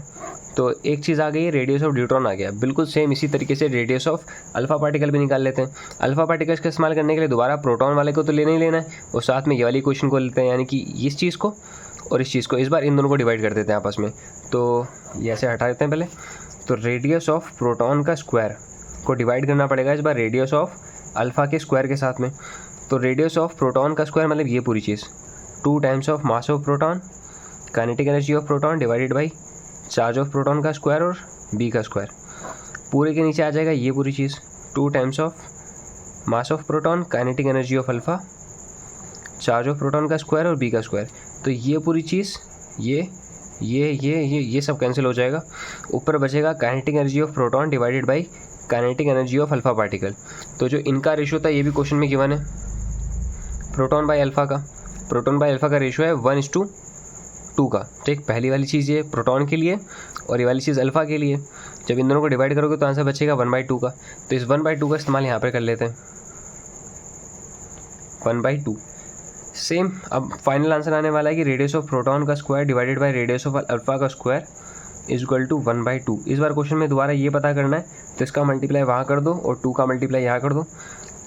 तो रेडियस ऑफ अल्फ़ा का स्क्वायर जो जाएगा 2 times of radius of proton का स्क्वायर। स्क्वायर को उधर भेज के रूट बन जाता है, तो हो जाएगा under root of 2 times of radius of proton का स्क्वायर। ये अल्फ़ा की वैल्यू आ जाएगी। ठीक है, और इसमें से प्रोटॉन के स्क्वायर में से खाली एक बार रेडियस ऑफ प्रोटॉन बाहर आ जाएगा, अंदर बचेगा √2। और √2 का मतलब क्या होता है? √2 का मतलब होता है 1.41 और रेडियस ऑफ प्रोटॉन क्वेश्चन में गिवन थी 10, तो 10 का मल्टीप्लाई कर देते हैं 1.41 के साथ में। इसका भी आंसर आ जाएगा 14.1 सेंटीमीटर। तो दोनों के आंसर सेम आने वाले हैं। और थर्ड वाली रेडियस तो पता ही है, प्रोटॉन वाली, ये क्वेश्चन में पता ही थी। क्वेश्चन नंबर 9 में कह रहा है कि एक समतल वृत्ताकार कुंडली में 100 फेरे तथा उसकी त्रिज्या 3 सेंटीमीटर है। उस कुंडली में 2 एम्पियर की धारा प्रवाहित हो रही है। कुंडली के अक्ष पर स्थित कुंडली के केंद्र से 4 सेंटीमीटर दूर स्थित बिंदु पर चुंबकीय क्षेत्र के बारे में पूछा है। तो कुंडली के अक्ष पर पहले सीन समझो क्या है। एक समतल वृत्ताकार कुंडली, समतल का मतलब कि एक प्लेन है, मतलब कि जितनी कुंडली जो ऐसे गोल गोल होती है, और समतल मतलब कि एक ही प्लेन में आ रही है। ठीक है, इसमें फेरों की संख्या 100 बार है, मतलब कि 100 बार एक ही जगह पे तार को लिपटा रखा है, यानी कि n बराबर क्वेश्चन में दे रखा है 100। तथा उसकी त्रिज्या मतलब कि इसकी जो रेडियस है यहाँ से यहाँ तक की रेडियस कैपिटल R, तो रेडियस 3 सेंटीमीटर दी है। सेंटीमीटर को मीटर में चेंज करने के लिए 10⁻⁻2 से मल्टीप्लाई कर देते हैं, ये मीटर में चेंज हो जाएगा। और उसके बाद कहा है कि एक कुंडली में 2 एम्पियर का करंट जा रहा है। इसमें जो करंट है I की वैल्यू वो 2 एम्पियर है। और उसके बाद प्रवाहित धारा कुंडली के अक्ष पर स्थित, अक्ष मतलब इसके एक्सिस पर कह रहा है कि अक्ष पर स्थित, अक्ष से 4 सेंटीमीटर मतलब केंद्र से जो है 4 सेंटीमीटर दूर जाना है, इसको कह देते हैं x। तो x बराबर क्वेश्चन में दे रखा है 4 सेंटीमीटर। सेंटीमीटर को चेंज करने के लिए 10⁻⁻2 से मल्टीप्लाई फिर कर देते हैं। इस वाले पॉइंट पे तुम्हें चुंबकीय क्षेत्र के बारे में बताना है। तो यानी कि एक रिंग के एक्सिस वाले पॉइंट पर होगी मैग्नेटिक फील्ड। इसका जो फॉर्मूला था b का वो था μ0I r² divided by 2 times of r² plus x² की पावर 3/2, ये फॉर्मूला था। लेकिन एक सिंगल लूप के लिए था। यहाँ पर क्वेश्चन में कितने का है कि n फेरे, यानी इसका मल्टीप्लाई जो है n के साथ में और करना पड़ेगा। अब कैलकुलेशन समझ लेते कैसे करेंगे। μ0 की वैल्यू होती है 4, जो ऐसा है कि μ0/4π की वैल्यू है 10⁻⁻7। यहाँ से μ0 की वैल्यू हो जाएगी 4π × 10⁻⁻7। तो यहाँ रख देते हैं 4π × 10⁻⁻7 मल्टीप्लाई I का मतलब है करंट, करंट क्वेश्चन में 2 ampere, multiply radius, radius question में 3 × 10⁻⁻2, इस पूरे का आ जाएगा होल स्क्वायर। और मल्टीप्लाई में लिखा है n का मतलब हो जाएगा 100, डिवाइडेड बाय में लिखा हुआ है 2, और r का स्क्वायर, r का मतलब है रेडियस, रेडियस है 3 × 10⁻⁻2, तो हो जाएगा 3 × 10⁻⁻2 का होल स्क्वायर प्लस x का स्क्वायर करना। x का मतलब ये दूरी कितनी है 4 गुणे 10⁻⁻2 का होल स्क्वायर। इस पूरे की पावर लिखिए 3/2। तो कैलकुलेशन समझ लेते हैं हल्की सी।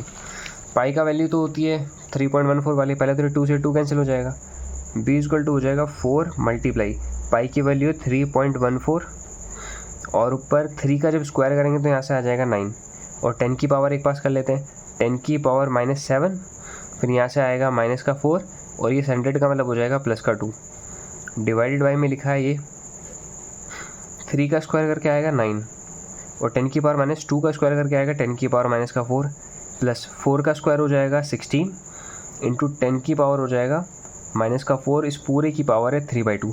3/2 का मीनिंग क्या होता है, 3 × 1/2 होगा, और 1/2 जो रूट बना देगा।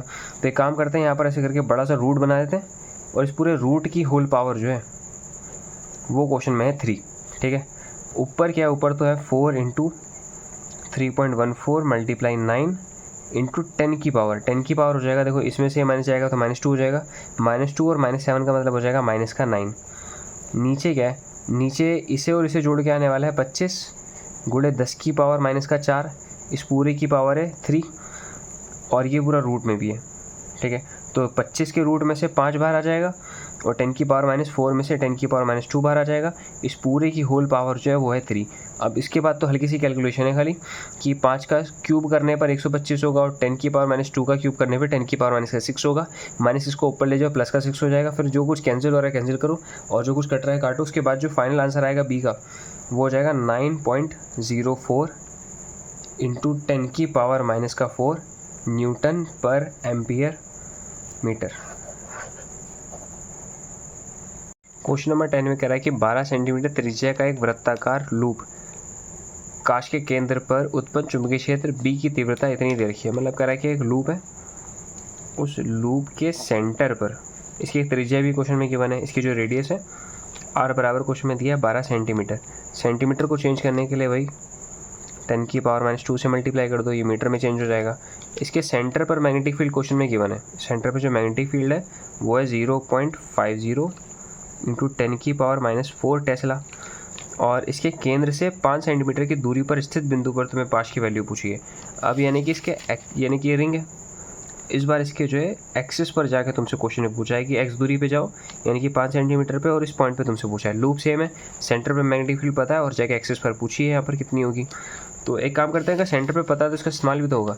सेंटर पे पता है तो इसका जो वैल्यू होगी वो होगी μ0 I/2R के बराबर होती है। सही है, इसे कहते हैं सेंटर पे से B0 कह देते हैं, ठीक है। और जो एक्सिस पर फॉर्मूला होता है B का वो होता है μ0 I/R² divided by 2 times of R² plus X² की पावर 3/2, ठीक है। और ये जो पूरी चीज़ है ये यहाँ से यहाँ तक की ये पूरी चीज़ जो है ये इसी के बराबर हो जाएगी, ठीक है। लेकिन एक चीज़ है, नीचे R नहीं है, R नहीं तो क्या करते हैं, एक R से ऊपर मल्टीप्लाई कर देते हैं और एक R से नीचे मल्टीप्लाई कर देते हैं। ये पूरी चीज़ हो जाएगी B0 के बराबर, यानी कि जो B होगा वो बराबर हो जाएगा B0 ऊपर R हो जाएगा R का क्यूब डिवाइड बाय नीचे खाली बचेगा R² प्लस X² की होल पावर 3/2। बस अब वैल्यूज पुट करनी है, कैलकुलेशन करना, आंसर खत्म। B0 की वैल्यू क्वेश्चन में गिवन है 0.50 इंटू 10 की पावर -4। R का क्यूब करना, R का मतलब रेडियस थी, रेडियस है 12 मल्टीप्लाई 10 की पावर -2, 12 मल्टीप्लाई 10 की पावर -2 और इस पूरे का है होल क्यूब। नीचे डिवाइड में क्या है, नीचे है R का स्क्वायर, R का मतलब वही 12 इंटू 10 की पावर -2 का होल स्क्वायर प्लस X का मतलब कितना है 5 सेंटीमीटर, 5 सेंटीमीटर मतलब कि 5 गुणे 10 की पावर -2 का होल स्क्वायर और इस पूरे की पावर है 3/2। 3/2 का मतलब अगेन 3 मल्टीप्लाई 1/2 और 1/2 क्या बना देगा, रूट बना देगा और 3 जो है बाहर होल क्यूब पे चला जाएगा। तो B इक्वल टू हो जाएगा 0.50 इंटू 10 की पावर -4 और 12 की पावर 3 का मीनिंग क्या है कि 12 को 3 बार लिखना है और 10 की पावर -2 का जब क्यूब करेंगे तो हो जाएगा 10 की पावर -6। नीचे समझना, हल्का सा डायरेक्ट मेथड करते हैं। 12 का स्क्वायर करके आता है 144 इंटू 10 की पावर -4 प्लस 25 का स्क्वायर होता है 5 का स्क्वायर होता है 25 इंटू 10 की पावर -4। इस पूरे की होल पावर 3/2। 3/2 में से बताया था कि जो 1/2 था उससे रूट बना लेते हैं और इसकी पूरे के ऊपर आ जाएगा होल क्यूब। इसे और इसे ऐड करके आने वाला है अंदर 169 इंटू 10 की पावर -4 और इस पूरे की होल पावर आ जाएगी 3 और ये पूरा रूट में 169 में से रूट से 13 बार आ जाएगा, 13 बार आ गया मल्टीप्लाई 10 की पावर -4 में से 10 की पावर -2 बाहर आ जाएगा और इस पूरे की होल पावर दे रखी है 3। अब ये कैलकुलेशन करने के बाद जो आंसर आने वाला है वो हो जाएगा 9.04 इंटू 10 की पावर -4 न्यूटन पर एम्पियर मीटर। क्वेश्चन नंबर 12 में कहा है कि एक आयताकार लूप जिसकी भुजा 25 सेंटीमीटर तथा 10 सेंटीमीटर है। मतलब आयत का मतलब एक रेक्टेंगल टाइप का बनाना है। उस रेक्टेंगल में एक साइड है 25 सेंटीमीटर की और दूसरी वाली साइड 10 सेंटीमीटर की है। अगर ये 25 मतलब ये भी 25 होगी और ये वाली 10 है, इसका मतलब ये वाली भी 10 होगी। इसका नाम ABCD कर देते हैं। उसके बाद लिखा है कि जिसमें 1.5 एम्पियर की धारा प्रवाहित हो रही है, यानी इस लूप के अंदर जो करंट है I1 मान लेते हैं। जो I1 की वैल्यू वो है 1.5 की, तो यहाँ पर लिख देते हैं I1 बराबर है 1.5 एम्पियर के बराबर। इसे इस प्रकार रखा जाता है कि इसकी बड़ी भुजा 2 सेंटीमीटर दूरी पर रखे एक लंबे ऋजुरेखीय धारावाही चालक से, मतलब ऐसा है कि जो इसकी बड़ी भुजा का मतलब है ये वाली साइड सबसे बड़ी वाली साइड है। ये एक लंबे तार है, उस तार से 2 सेंटीमीटर की दूरी पर है। मतलब कि यहाँ से यहाँ तक की जो दूरी है उसे स्मॉल r कहते हैं। स्मॉल r की वैल्यू दे रखी है 2 सेंटीमीटर। 2 सेंटीमीटर की दूरी पर है। और जिस रिजु रेखीय तार की बात कर रहे हैं उसमें एक और बात है कि लंबा पहली बात तो इसका मतलब ये इन्फिनिटी जा रहा है, और सेकेंड बात है इसमें जो करंट है वो 25 एम्पियर है, यानी कि I2 की जो वैल्यू है वो 25 एम्पियर है। ठीक है, प्रवाहित हो रही है कि समांतर है, यानी कि जो करंट इसमें जा रहा था वही उसी डायरेक्शन में ये वाले में करंट जाएगा, क्योंकि क्वेश्चन में समांतर के बारे में कहा है। तो सबसे पहले पॉइंट में पता करना है कि इस लूप में प्रत्येक भुजा पर लगने वाला बल। पहले पॉइंट में पता करना है कि इसमें जितनी भी साइड है, इस लूप की जितनी साइड है, ये 1 2 3 4 चारों साइडों पे तुम्हें फोर्स के बारे में पता करना है।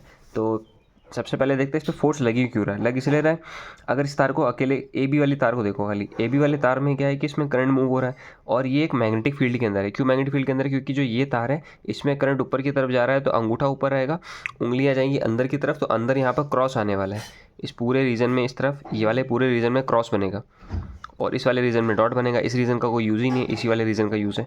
इसमें क्रॉस है, क्रॉस का मतलब क्या होता है कि करंट इसमें ऊपर है, ऊपर अंगूठा और उंगलियां जाएंगी अंदर की तरफ, हाथ, क्योंकि अंदर की तरफ क्रॉस है। क्रॉस करने पे जो फोर्स आएगा, हाथ रखा जाएगा करंट की डायरेक्शन में, और क्रॉस अंदर की तरफ करेंगे तो फोर्स इस तरफ आएगा, यानी इसके इस तरफ एक फोर्स है जिसकी वैल्यू कर देते हैं FAB। FAB का मतलब हो जाएगा फोर्स AB वाली साइड पर। ठीक है, और एक जो ये साइड है इस वाले पे कैसे पता चलेगा? देखो, इसमें करंट ऊपर जाएगा, फिर ऐसे जाएगा, फिर बाद में नीचे चला जाएगा। करंट नीचे यानी कि हाथ भी नीचे रहेगा सीधा वाला, और जब क्रॉस करेंगे तो अंगूठा जो है वो इस तरफ जाएगा। ठीक है, अपने आप ट्राई करके देखना एक बार। तो इस वाले फोर्स का नाम हो जाएगा FDC। और जो यहाँ पे करंट है वो इस तरफ जा रहा है, तो यहाँ क्रॉस करके अंगूठा ऊपर होगा, और यहाँ से जा रहा है करंट इस तरफ, यहाँ पे क्रॉस करके अंगूठा नीचे आएगा, तो ये वाला फोर्स और ये वाला फोर्स आपस में दोनों कैंसिल आउट हो जाएंगे। यानी कि तुम्हें खाली 2 वैल्यू पता करनी है, FAB वाली और FDC वाली। तो FAB की जो फोर्स की वैल्यू होती है, किसी एक तार पर जो फोर्स लगता है, 2 पैरेलल करंट वाले जो होते हैं, तो इसका फॉर्मूला था μ0/2π I1 I2 by R। R मतलब कि यहाँ से तक क्या डी लिख देते हैं, यानी कि इससे लेके उस तार तक का डिस्टेंस, तो यहाँ से यहाँ तक का डिस्टेंस जो है वो R है, स्मॉल r, डिवाइडेड बाय में L होता है, वो सेल का जो है वहाँ पर भेज देते हैं, यहाँ पर चला गया। ठीक है, अब FAB की जगह पर सबकी वैल्यू रख दो। μ0/4π की वैल्यू होती है 10⁻⁻7, लेकिन यहाँ पर क्या लिखा है μ0/2π, तो एक 2 से ऊपर मल्टीप्लाई कर देते हैं और एक 2 से नीचे कर देंगे, तो नीचे 4π बन जाएगा, और उस पूरी की वैल्यू बन जाएगी 10⁻⁻7। I1 की वैल्यू दे रखी है 1.5, और I2 की वैल्यू दे रखी है 25, और L का मतलब है इस तार की वाले की लेंथ AB की जो लेंथ है क्वेश्चन में दे रखी थी बड़ी भुजा की साइड 25 सेंटीमीटर है, तो 25 हो जाएगा, और सेंटीमीटर की जगह आ जाएगा 10⁻⁻2। डिवाइडेड बाय में लिखा है R का मतलब है यहाँ से लेकर यहाँ तक की दूरी दोनों के बीच की, वो दूरी क्वेश्चन में दे रखी है 2 सेंटीमीटर की, तो 2 सेंटीमीटर को चेंज करने के लिए अगेन 10⁻⁻2 से मल्टीप्लाई कर दो। 10⁻⁻2 कैंसिल हो जाएगा, 2 से 2 कैंसिल हो जाएगा, यहाँ पर लिखा हुआ है 25 का मतलब हो जाएगा 625 का मल्टीप्लाई 1.5 के साथ में इंटू 10 की पावर लिखी हुई है -7, तो इन सब का मल्टीप्लाई करके आने वाला आंसर 0.9375 इंटू 10 की पावर -4 न्यूटन। तो ये वाला जो फोर्स है वो इस वाले पे है। सेम यही प्रोसेस से इस वाले तार पे पता कर लेते हैं फोर्स। सबसे पहले यहाँ पर फोर्स का फॉर्मूला क्या बनना चाहिए? देखो, फोर्स जो फॉर्मूला होता है वो होता है F/L = μ0/2π I1 I2 by D का मतलब वहाँ तक का डिस्टेंस, तो यहाँ पर F की जगह हो जाएगा FDC, क्योंकि फोर्स DC वाली साइड पर है, = μ0/2π की नहीं, μ0/4π की वैल्यू पता है, तो 2 × 10⁻⁻7 हो जाएगी। I1 का मतलब है पहले वाले तार में करंट, इसमें जो करंट है वो है 1.5 का, और सेकेंड वाले में जो करंट है वो है 25 का। डिवाइडेड बाई में क्या लिखा है, ये तो हो गया डी का मतलब डिस्टेंस, इस वाले तार का डिस्टेंस जो है वो होगा R प्लस ये। ठीक है, तो ये R की वैल्यू थी 2 सेंटीमीटर, और इसकी वैल्यू क्वेश्चन में दे रखी है 10 सेंटीमीटर, तो 10 और 2 हो जाएगा 12 सेंटीमीटर, 12, और सेंटीमीटर की जगह आ जाएगा 10⁻⁻2, और ऊपर जो है इस L को वहाँ से भेजेंगे तो ऊपर चला जाएगा। L का मतलब है इसकी लेंथ क्वेश्चन में देखी थी 25, तो हो जाएगा 25, और सेंटीमीटर के लिए आ जाएगा 10⁻⁻2। ये सब कैलकुलेट करने के बाद जो इसका आंसर आने वाला है वो आ जाएगा 0.156 इंटू 10⁻⁻4 न्यूटन के बराबर। एक चीज़ समझते क्या है, अब थर्ड सेकंड जो पार्ट है इसमें पूछा है कि इस लूप पर कुल बल पूछा है, तो लूप का मतलब है कि पूरे पे कैसा फोर्स लग रहा है। देखो, ये और ये फोर्स तो कैंसिल हो गए, खाली इस पूरे लूप पे 2 फोर्स हैं, एक इस तरफ है और इस तरफ है, तो यानी कि दोनों जब अपोजिट होते हैं तो दोनों को माइनस कर देते हैं, बड़ी में से छोटी वैल्यू को माइनस करना है, तो ये वाला फोर्स बड़ा होगा और ये वाला छोटा होगा। कैसे पता चला है? क्योंकि जो डिस्टेंस है यहाँ का ये कम है, ठीक, अगर डिस्टेंस कम है यानी कि आर कम है, जिसकी आर की वैल्यू कम होती है उसकी फोर्स की वैल्यू ज़्यादा होती है। और इस वाले में क्या होने वाला है कि ये वाले जो निकाला है हमने एफडीसी, इसमें डिस्टेंस ज़्यादा है, डिस्टेंस ज़्यादा मतलब कि फोर्स कम। तो इस वाली वैल्यू में से ये वाली वैल्यू को माइनस कर देते हैं, फाइनल आंसर आ जाएगा। सेकेंड पार्ट निकाल देते हैं। फिर एक पूरे लूप पर जो फोर्स होगा वो कैसे आएगा, एफ टोटल जो आएगा पूरे लूप का वो होगा F A B minus F D C, मतलब कि एफ बी ऐसा था ना, ऐसा करके।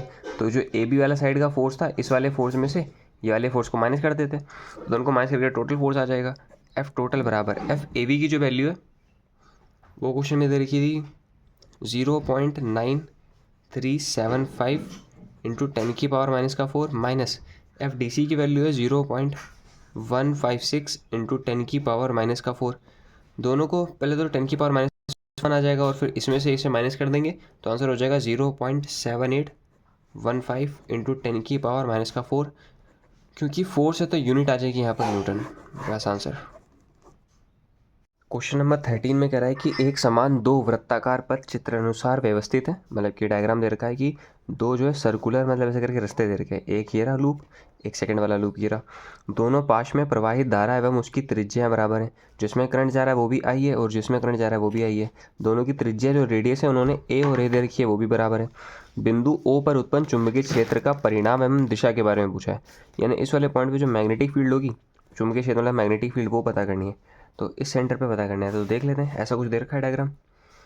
तो इस डायग्राम में देखो, इससे अगर अलग अलग देखो कि अगर सिंगल अगर डायग्राम होता तो ये वो वाला क्वेश्चन नहीं बन गया कि एक रिंग के एक्सिस पे जाके अगर तुमसे मैग्नेटिक फील्ड जो पूछते हैं, ठीक, ये चीज़ एक्स होती है और ये रेडियस को आर कहते हैं, तो वहाँ पर जो मैग्नेटिक फील्ड बनती है वो बनती है mu not I R square divided by 2 times of R square plus X square की पावर 3/2 ऑफ फॉर्मूले, तो ये याद करने पड़ेंगे। अब इसके बाद करना क्या है, देखो कि इस वाले लूप के लिए और इस वाले के लूप के लिए सारी बातें कांस्टेंट है। देखो म्यू नॉट भी कांस्टेंट है, करंट दोनों में सेम है, दोनों की रेडियस सेम है, दोनों के लिए आर सेम है, रेडियस सेम है और एक्स जो यहाँ से यहाँ तक की दूरी है वो भी सेम है और 3/2 तो गिनती है।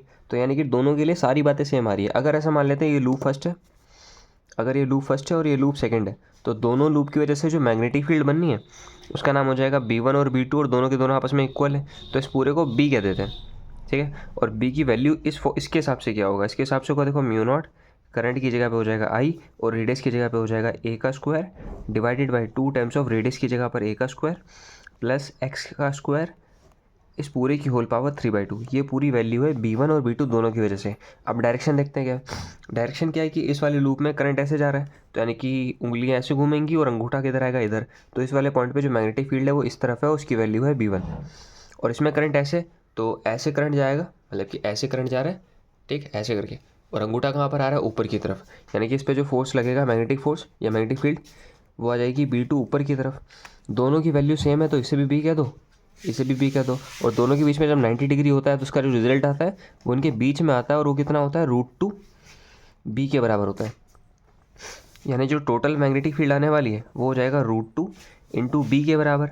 और जो B की वैल्यू है वो ये पूरी है, तो इसे यहाँ पर रख देते हैं, mu not I A square divided by 2 times of A square plus X square की होल पावर 3/2, ठीक है। फिलहाल आंसर में ख़त्म हो गया, लेकिन एक थोड़ा सा और इसमें मसला दिया है, मॉडल वगैरह में दे रखा है कि जो ये x की वैल्यू है ये काफ़ी ज़्यादा बड़ी है a से, यानी कि a को लगभग तुम जो है 0 मान लो। तो a को जब 0 मान लेंगे ये यहाँ से ख़त्म हो जाएगा, इस वाले a को नहीं मानेंगे, यहाँ पर मानने, क्योंकि a स्क्वायर यानी कि 0 समथिंग किसी चीज़ को x से जोड़ोगे तो x की वैल्यू बड़ी है, मान लो कि x की वैल्यू जो है वो 100 है और जो a की वैल्यू है वो मान लो कि 0.1 है, तो दोनों को माइनस करके 99.9 आ रहा है।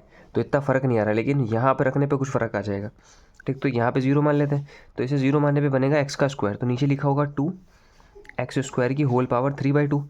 ये 2 से 2 कैंसिल हो जाएगा, यानी कि बचेगा x का क्यूब, ठीक। तो यहाँ पर फाइनल जो आंसर आने वाला है B टोटल वो हो जाएगा √2 mu not I A square divided by 2 times of x की पावर 3। नंबर 14 है, फ्लेमिंग के बाएं हाथ का नियम लिखना है पहले तो। ये तो थ्योरेटिकल है, मॉडल से पढ़ लेना। उसके बाद न्यूमेरिकल लिखते हैं, क्या है कि इतने कुलाम यानी कि ये चीज़ चार्ज दी है से आवेशित कण चुंबकीय क्षेत्र दे रखा है, वेलोसिटी दे रखी है, में प्रवेश करता है। तो इस पर लगने वाले बल के बारे में तुम्हें बताना है और इसकी दिशा भी बतानी है कि बल कितना होने वाला है और साथ में डायरेक्शन भी, दोनों चीज़, क्योंकि बल जो होता है वो वेक्टर क्वांटिटी है। तो जो डाटा मालूम है वो सामने लिख दिया कि चार्ज पता है, मैग्नेटिक फील्ड पता है, वेलोसिटी पता है, फोर्स के बारे में पूछा है। तो इन सबको मिला के जो फोर्स का फॉर्मूला होता है वो होता है physical to q v B sine theta. Sine theta तब लगाते हैं जब वैल्यूज़ दे रखी हो, लेकिन यहाँ पर एंगल भी नहीं दिया, यहाँ पर वेक्टर फॉर्म दिया। तो वेक्टर फॉर्म जो फोर्स का होता है वो होता है क्यू वी क्रॉस बी। ये मैटर करता है कि वी पहले लिखना है और बी को बाद में लिखना है। तो जो क्यू की वैल्यू है वो है 1 × 10⁻⁹ कूलाम के बराबर। अब वी क्रॉस बी को समझना क्या है। पहले तो एक बड़ा ब्रैकेट बना के वी वाला वेक्टर लिख दो, माइनस का 75 आई कैप प्लस का 100 जे कैप, फिर बीच में क्रॉस लगाए। उसके बाद बी लिखना है, बी की जगह हो जाएगा 4 आई कैप प्लस 3 जे कैप। अब ब्रैकेट को क्लोज कर देते हैं। ये जो पूरी वैल्यू है इसे तो बाहर लिख के रहने दो, ये क्रॉस करना सीखते हैं, ठीक है। क्रॉस करने का तरीका क्या होता है, पहले तो इस वैल्यू का मल्टीप्लाई एक बार इसके साथ में करना होगा और एक बार उसके साथ में करना होगा, और साथ में आई जे को भी लिखना है। जैसे कि 75 का 4 से मल्टीप्लाई होगा 300 और प्लस माइनस क्या हो जाएगा माइनस, तो ये होगा माइनस का 300। उसके बाद इसके साथ में लिखा था आई और यहाँ पे लिखा था आई, तो यहाँ पर हो जाएगा आई क्रॉस आई कैप। आई कैप और आई कैप का क्रॉस हो जाएगा क्योंकि बीच में क्रॉस है। ये मल्टीप्लाई नहीं है, क्रॉस है, क्रॉस प्रोडक्ट जो होता है वेक्टर फॉर्म में वो चीज़। अब इसका जब 3 से करेंगे मल्टीप्लाई तो 75 का 3 से मल्टीप्लाई हो जाएगा 225। 75 माइनस का और 3 प्लस का यानी क्या आएगा माइनस का 225। उसके बाद लिखा जाएगा आई क्रॉस जे, ठीक। अब बिल्कुल सेम काम 100 के साथ में करते हैं। 100 का मल्टीप्लाई जब 4 के साथ में होगा तो प्लस प्लस तो पहले प्लस आएगा और यहाँ पर हो जाएगा 400। जे का आई के साथ क्रॉस होगा, जे क्रॉस आई। अब 100 का मल्टीप्लाई 3 के साथ में कर दो तो हो जाएगा प्लस का 300 और जे क्रॉस जे, जे क्रॉस जे। जब कभी भी सेम चीज़ों का क्रॉस हो, जैसे कि आई क्रॉस आई, जे क्रॉस जे, के क्रॉस के, तो इन सब का आंसर 0 होता है। तो एक तो ये टर्म 0 हो जाएगा, एक ये टर्म 0 हो जाएगा। अब यहाँ समझना है क्या है, एक लूप होता है ये वाला कि आई क्रॉस जे करके आंसर जो आता है वो के आता है, जे क्रॉस के करके आंसर जो आएगा वो आई कैप आएगा, के क्रॉस आई करके जो आंसर आएगा वो जे कैप आएगा, ठीक है। तो यहाँ पर दे रखा है आई क्रॉस जे, तो आई क्रॉस जे करके जो आंसर आएगा वो के कैप आएगा। तो यानी कि ये आ जाएगा 10⁻⁹, अंदर लिखा है ब्रैकेट के माइनस का 225 और के कैप, ठीक। यहाँ पर लिखा है जे क्रॉस आई, आई क्रॉस जे करके के। कभी भी उल्टा दे रखा हो, जैसे कि जे क्रॉस आई लिखा है इसमें, जे क्रॉस आई मतलब जे पहले बाद में आई, तो जब लूप के उल्टा जाना पड़ता है तो आएगा तो के, लेकिन कैसा आ जाएगा माइनस का, क्योंकि लूप के उल्टे में चले। जब सीधा लूप चलता है तो प्लस का चलता रहता है सब, और जब उल्टा में चलता है तो माइनस हो जाता है। तो ये हो जाएगा प्लस का 400 और ये आएगा माइनस का के कैप। ये प्लस और ये माइनस मिलके माइनस हो जाएंगे, तो ये पूरी वैल्यू माइनस की, ये भी पूरी वैल्यू माइनस की, माइनस माइनस प्लस हो जाएगा। 400 में से 225 जुड़ के होगा 625, तो 10⁻⁹, अंदर लिखा है माइनस 625 के कैप। अब वैल्यू पहले लिख देते हैं माइनस 625 इंटू 10⁻⁹ के कैप। ये आ जाएगा न्यूटन में फोर्स की वैल्यू। अब इसमें डायरेक्शन क्या बताओगे, क्योंकि माइनस का आ रहा है आंसर, यानी कि जो फोर्स की डायरेक्शन होगी वो होगी अंदर की तरफ, क्योंकि के कैप का मतलब जेड एक्सिस होता है और जेड एक्सिस में कौन सा वाला होगा माइनस जेड वाला, ठीक है। क्वेश्चन नंबर 15 में लिखा है कि एक क्षण चुंबक को 4.5 टेस्ला के चुंबकीय क्षेत्र में इस प्रकार रखा जाता है कि उसकी अक्ष क्षेत्र से दिशा 30 डिग्री का कोण बनाती है। यदि चुंबक पर इतने न्यूटन एम्पियर का बल आघूर्ण आरोपित हो रहा है तो चुंबक की स्थितिज ऊर्जा पूछिए। तो सबसे पहले समझना क्या है कि ये जो चीज़ दी है टेस्ला वाली, ये मैग्नेटिक फील्ड है। उसके बाद ये एंगल दे रखा है मैग्नेटिक फील्ड के साथ में जो बार मैग्नेट है, छड़ चुंबक का मतलब बार मैग्नेट जो एक्सिस के साथ में जो एंगल बना रहा है वो 30 डिग्री का एंगल है, ठीक है। मतलब कि अगर मान लो कि मैग्नेटिक फील्ड इस तरफ जा रही है ब्लैक वाला पेन की तरह, और तो जो एंगल होगा वो यहाँ से 30 डिग्री का होगा ऐसे करके, तो 30 डिग्री का एंगल दे रखा है। और क्वेश्चन पूछा है कि ये जो वैल्यू दी है ये दी है बल आघूर्ण की। बल आघूर्ण का मतलब टॉर्क होता है, तो टॉर्क दे रखा है, तो चुंबक पर स्थितिज ऊर्जा यानी मतलब कि पोटेंशियल एनर्जी पूछिए। तो देखो डाटा ऐसा है कि मैग्नेटिक फील्ड पता है, एंगल पता है, टॉर्क पता है, और तुमसे पूछा है पोटेंशियल एनर्जी। पहले तो डायग्राम समझ लो क्या है कि अगर मैग्नेटिक फील्ड उधर की तरफ है तो जो बार मैग्नेट है, बार मैग्नेट वो बना रहा है यहाँ पर 30 डिग्री का एंगल, तो जिसका मैग्नेटिक मूवमेंट होगा वो इस तरफ होगा बार मैग्नेट का, साउथ से नॉर्थ की तरफ। क्वेश्चन में दिया नहीं साउथ किधर है नॉर्थ किधर है, तो कुछ कहीं भी ले लो काम चल जाएगा, ठीक, ऐसे ले लिया जनरली, ठीक। तो टॉर्क दे रखा है, यहाँ पर पोटेंशियल एनर्जी पूछी है। पहले नीचे तो जो पोटेंशियल एनर्जी का फॉर्मूला होगा वो होगा माइनस का m डॉट बी, डॉट हटा के आता है कॉस थीटा, तो यहाँ पर हो जाएगा एम बी कॉस थीटा के बराबर। तो देखो अपने पास जो डाटा है उस डाटा में कहीं पर भी m की वैल्यू नहीं पता, b की वैल्यू पता है, थीटा पता है, ये m निकालना पड़ेगा। m निकालने के लिए क्वेश्चन में टॉर्क दे रखा है, तो टॉर्क का यूज़ कर लेते हैं, क्योंकि टॉर्क बराबर क्या होता है, टॉर्क बराबर होता है m b साइन थीटा। और यहाँ से जब m निकालेंगे तो b साइन थीटा उधर चला जाएगा डिवाइड में, तो m बराबर हो जाएगा tau divided by b sine theta. सारी वैल्यूज़ को पुट कर दो। टाउ की जगह हो जाएगा 4.5 इंटू 10 की पावर माइनस का 2, बी की जगह पर है 4.5, और साइन थीटा का मतलब हो जाएगा साइन 30। साइन 30 ये पूरी वैल्यू कैंसिल है, साइन 30 की वैल्यू होती है 1/2, तो इसको हटा के यहाँ पर आ जाएगा 1/2, वो जो बाई 2 वाली चीज़ है वो ऊपर चली जाएगी। तो मैग्नेटिक मोमेंट बराबर हो जाएगा 2 इंटू 10 की पावर माइनस का 2 एम्पियर मीटर का स्क्वायर। लेकिन ये नहीं पूछा था, पूछा क्या था, पोटेंशियल एनर्जी। तो पोटेंशियल एनर्जी के जाके वैल्यू पुट कर देते हैं, तो यू इज इक्वल टू होता माइनस का M B cos theta, minus M की जगह हो जाएगा 2 इंटू 10 की पावर माइनस का 2, मल्टीप्लाई बी की जगह पर है 4.5, और मल्टीप्लाई लिखा है कॉस थीटा। कॉस थीटा का मतलब हो जाएगा कॉस 30, और कॉस 30 की वैल्यू कितनी होती है, √3/2 के बराबर। ये 2 और 2 कैंसिल हो जाएगा, 4.5 का मल्टीप्लाई √3 के साथ में करना है, √3 की वैल्यू होती है 1.73 के बराबर। 1.73 का मल्टीप्लाई 4.5 के साथ में कर देते हैं, और मल्टीप्लाई करके जो आंसर आएगा वो आएगा यू इक्वल टू माइनस का 7.8 इंटू 10 की पावर माइनस 2। क्योंकि एनर्जी है तो लास्ट में इसका जो यूनिट आएगा वो जूल आ जाएगी। क्वेश्चन नंबर 16 है कि एक धारामापी में प्रति एम्पियर धारा में 5 विभाजन का विक्षेप होता है। यानी क्वेश्चन में कह रहा है कि जैसे गैल्वेनोमीटर होता है, गैल्वेनोमीटर के अंदर होता है क्या, जैसे बाइक के मीटर होते हैं, बिल्कुल सेम ऐसे करके एक सुई होती है जो कि पहले बीच में होती है, बीच में यहाँ पर 0 लिखा होता है, और 0 के इधर करंट होता है, ऐसे करके डिवीजन होते हैं, 1 2 3 4 5 ऐसे करके डिवीजन होते हैं, बिल्कुल सेम यहाँ पर भी डिवीजन हो रहे होते हैं। इस तरफ करंट जाता है तो बताता है डायरेक्शन जो करंट की है वो इस तरफ जा रही है, और अगर डिफ्लेक्शन उधर हो रहा है तो यानी कि डायरेक्शन जो है करंट की वो इस तरफ है, ठीक है। और यहाँ से जो ये डिवीजन है इसके बारे में क्वेश्चन में लिखा है कि एक धारामापी में प्रति मिली एम्पियर, यानी कि प्रति का मतलब कि एक की बात कर रहा है, कि 1 मिली एम्पियर 5 विभाजन का विक्षेप करती है। मतलब कि अगर इसमें करंट 1 एम्पियर गया, 1 मिली एम्पियर गया, तो यहाँ से 5 डिवीज़न ऐसे करके क्रॉस करके सुई यहाँ पर आ जाएगी 5 के बाद पे, ठीक है। तो ऐसा सीन है। अब यहाँ पर कितने का है, लास्ट में क्वेश्चन में लिखा है कि इसके पैमाने में 50 विभाजन है, 50 विभाजन है। सीन समझना क्या है, 5 विभाजन से 1 मिली एम्पियर है, ठीक, 50 से कितनी मिली एम्पियर होगा, 10 मिली एम्पियर।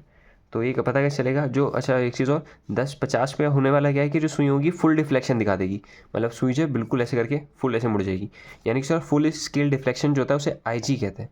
वो करंट जो गैल्वेनोमीटर में फुल स्केल डिफ्लेक्शन दिखाता है, यानी कि पूरी की पूरी सुई जहाँ पर मुड़ जाती है, तो वो कितना हो जाएगा 10 मिली एम्पियर। अब ये लिखने का तरीका क्या होता है, ऊपर लिखा जाता है डिवीजन, और नीचे लिखते हैं कि प्रति मिली एम्पियर में कितना डिवीजन हो रहा है, वो तो 5, यानी कि आंसर आ जाएगा 10 मिली एम्पियर। आगे कह दिया धारामापी का प्रतिरोध, धारामापी के प्रतिरोध को RG कहते हैं, रेजिस्टेंस ऑफ गैल्वेनोमीटर, वो दे रखा है 40 ओम। यदि धारामापी में 2 एम्पियर का शंट है, शंट जो S बराबर दे रखा है वो 2 ओम का है, और इसमें पूछा है कि तो यह धारामापी अधिक से अधिक कितनी धारा माप सकती है। अब सीन समझना, धारामापी का मतलब क्या है कि ये जो गैल्वेनोमीटर है, गैल्वेनोमीटर के साथ में कैसे करके शंट लगा हुआ है, इसमें जो करंट गया वो IG गया, कुछ करंट इसमें जाएगा, जो इसमें टोटल करंट जाएगा पूरे सिस्टम में वो यहाँ से जाता है, उसको कहते हैं I। तो क्वेश्चन में इस I की वैल्यू पूछी है, इसका रेजिस्टेंस पता है, इसका रेजिस्टेंस पता है, IG पता है, तो होता क्या है जो ऊपर का वोल्टेज होता है नीचे का वोल्टेज होता है वो बराबर होता है। ऊपर का वोल्टेज हो जाएगा RG IG, V equal to I into R से, बिल्कुल से नीचे जो होगा वो हो जाएगा S multiply I minus IG, I का मल्टीप्लाई उसके रेजिस्टेंस के साथ में कर दो, शंट के साथ में। अभी यहाँ से क्वेश्चन में देखो कैलकुलेशन कैसी है, RG की जगह पे तो हो जाएगा 40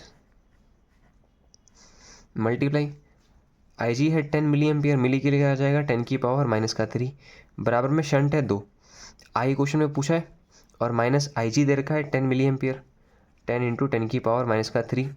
कैलकुलेशन समझना, यहाँ से 2 से कैंसिल करेंगे, 2 1 2 और 2 2 और 0 का 0, तो यहाँ पर आ जाएगा 20, 20 का मतलब हो जाएगा 2, और ये 0 बन जाएगा 100, 100 का मतलब 10 की पावर 2 होता है, और 10 की पावर माइनस 3 में से 10 की पावर 2 माइनस करेंगे तो बचेगा 10 की पावर माइनस 1 इक्वल टू, वहाँ पर लिखा है I माइनस 10 की पावर माइनस 2, यानी कि हो जाएगा 10 की पावर माइनस का 2, ठीक है। और माइनस 2 को जब उधर भेजेंगे तो हो जाएगा प्लस का 2, यानी कि जो I आएगा वो आएगा 2 मल्टीप्लाई 10 की पावर माइनस 1, और ये हो जाएगा प्लस का 10 की पावर माइनस का 2।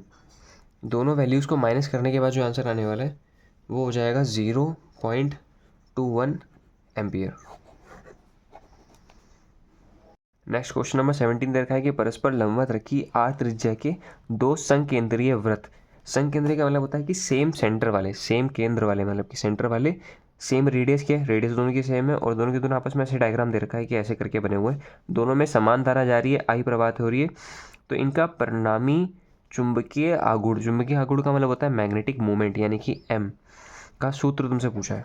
अब देखो करना क्या है, ऐसा कुछ डायग्राम है, इसका अगर अलग अलग देखेंगे तो जो ऊपर वाला पहले सिंगल वाला है ये वाला, इसकी वजह से जो मैग्नेटिक मूवमेंट होगा वो इस तरफ होगा, इसका एफबीटी अगर बनाएंगे तो उसकी वजह से मैग्नेटिक मूवमेंट इधर होगा, और जो नीचे वाला लूप है उसकी वजह से उंगली ऐसे घुमा के अंगूठा ऊपर आएगा, यानी कि इसका मैग्नेटिक मूवमेंट जो है वो ऊपर आएगा एम।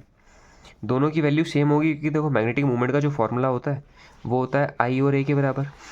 आई करंट दोनों में सेम है और ए का मतलब होता है एरिया, दोनों का एरिया है पाई आर स्क्वायर, क्योंकि दोनों की रेडियस सेम है, तो दोनों में सेम सीन है। अब इनका जो रिजल्ट आता है उनके बीच में आता है, उसकी वैल्यू होती है √2m के बराबर। तो जो मैग्नेटिक मूवमेंट आने वाला है नेट, यानी कि टोटल मैग्नेटिक मूवमेंट, वो बराबर होगा √2 इंटू एम के बराबर। और एम की वैल्यू कितनी आई है, एम की वैल्यू है आई पाई आर स्क्वायर के बराबर। बस ये आंसर हो जाएगा। नंबर 18 है कि एक धारामापी का प्रतिरोध 50 ओम है तथा इसे पूरा स्केल के लिए विषय करने के लिए धारा का मान 0.05 चाहिए, यानी कि रेजिस्टेंस ऑफ गैल्वेनोमीटर 50 दे रखा है और जो करंट में फुल स्केल डिफ्लेक्शन दिखाने के लिए जो करंट जाएगा वो जाएगा 0.05, इसे कहते हैं आईजी के बराबर। इस धारामापी को 50 एम्पियर का मतलब एमीटर बनाना है, यानी कि इसमें जो टोटल करंट जाने वाला है वो 5 एम्पियर का होगा, यानी आई की वैल्यू 5 दे रखी है। में कितने लंबाई के शंट की जरूरत पड़ेगी, पहले तो यहाँ से निकाल लेते हैं कि शंट का प्रतिरोध कितना होगा, और जो शंट होगा एक तरीके का रेजिस्टेंस ही है, और रेजिस्टेंस का फॉर्मूला होता है ρl/a के बराबर। उस क्वेश्चन में ए दे रखा है तो मैं रो दे रखा है, यहाँ से एल की लेंथ निकाल लेंगे। तो जो डाटा अपने को मालूम है सामने लिख लेते हैं ऐसे करके, और क्वेश्चन में लेंथ के बारे में पूछा है। तो सीन ऐसा है कि एक गैल्वेनोमीटर है, उस गैल्वेनोमीटर में जो करंट जा रहा है आई जी पता है, और ऐसे करके एक शंट लगा होगा, शंट की जगह पे एक तार का इस्तेमाल किया है जिसकी खुद की कुछ लेंथ होगी, तो इसका खुद का एक रेजिस्टेंस होगा, ये चीज़ शंट है, ठीक है। प्रतिरोधी एक तरीके का, बस खाली उसे मतलब रॉड बना रखी है। इसमें जो टोटल करंट आएगा वो आई हो जाएगा, और जो यहाँ करंट जाएगा उसका नाम हो जाएगा आई माइनस आई जी के बराबर। यहाँ से जो ऊपर का वोल्टेज होता है वो होता है आर जी मल्टीप्लाई आई जी के बराबर। ये चीज़ बराबर हो जाएगा नीचे के वोल्टेज के V = I इंटू आर से। आई की जगह पर है आई माइनस आई जी और आर की जगह पर है शंट एस। यहाँ से शंट की जब वैल्यू निकालेंगे तो वो हो जाएगा R G I G divide by I minus I G के बराबर। आर जी की वैल्यू दे रखी है 50 और आई जी की वैल्यू है 0.05 divided by I minus I जी। आई का मतलब 5 है और आई जी का मतलब 0.05।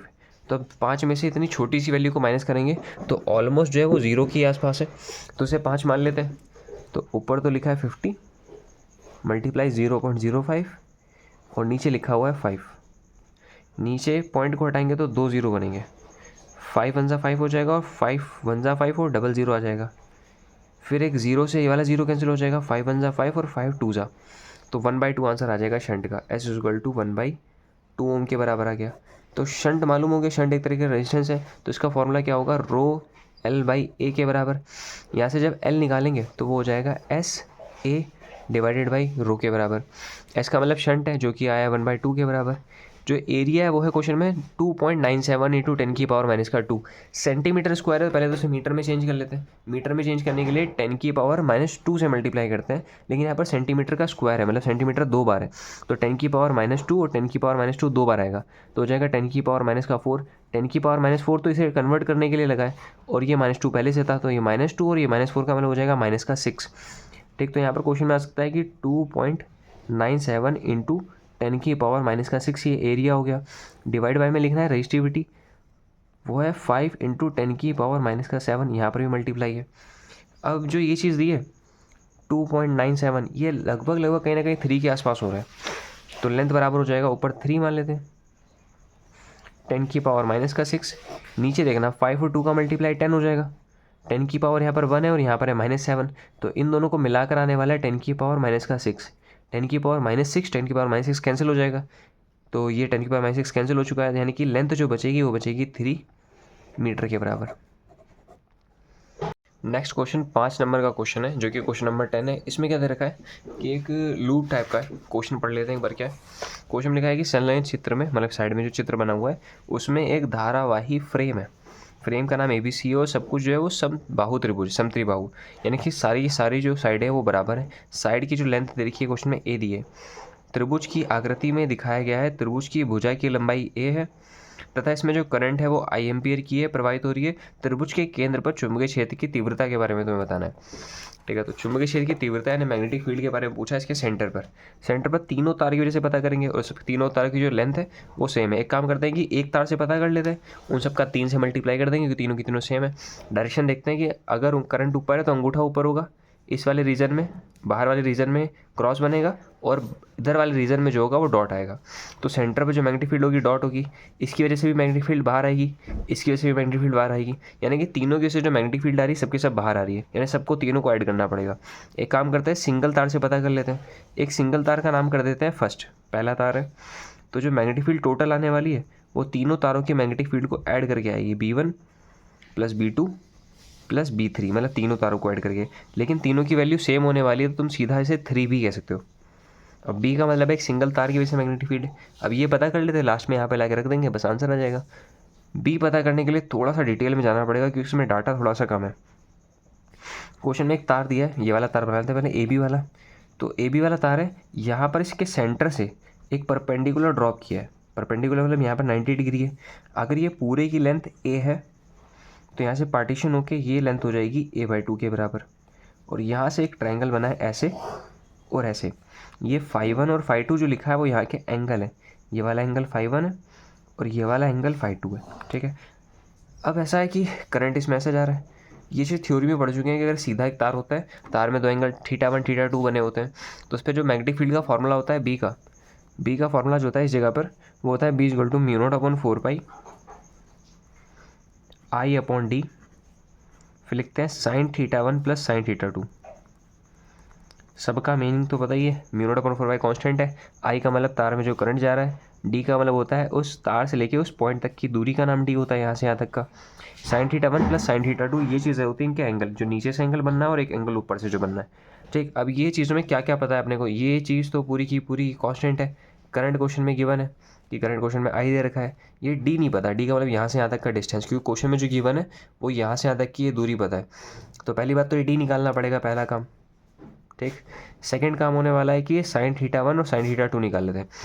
ऐसा है कि अगर ये पूरा सर्कल कंप्लीट होता तो पूरा एंगल बनाता 360 का, लेकिन यहाँ पर पार्टीशन कितने हैं, 1 2 3 4 5 6, 360 को अगर 6 जगह डिवाइड करोगे तो हर एक के पास आएगा 60 डिग्री का एंगल, यानी θ1 और θ2 यानी कि φ1 और φ2 की जो वैल्यू है, φ1 φ2 की वैल्यू इक्वल है और वो बराबर है 60 डिग्री के। तो इनका सीन तो क्लियर हो गया। ये D निकाल लेते हैं। D के लिए क्या करना पड़ेगा, एक ट्रायंगल निकालना पड़ेगा, ये वाला 90 डिग्री वाला। इसे पहले सीधा बना लेते हैं। ये जो एंगल बनना है ये 90 डिग्री है, पहले तो एक चीज़ 90 डिग्री है।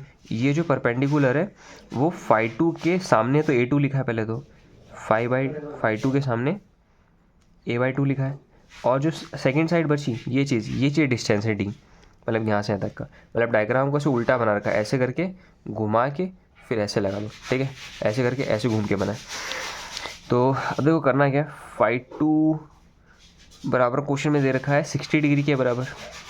ठीक, और तुम्हें D पता करना है। तो ऐसा कोई फॉर्मूला जिसमें लंब आता है उसमें आधार आता है, 10 का फॉर्मूला होगा।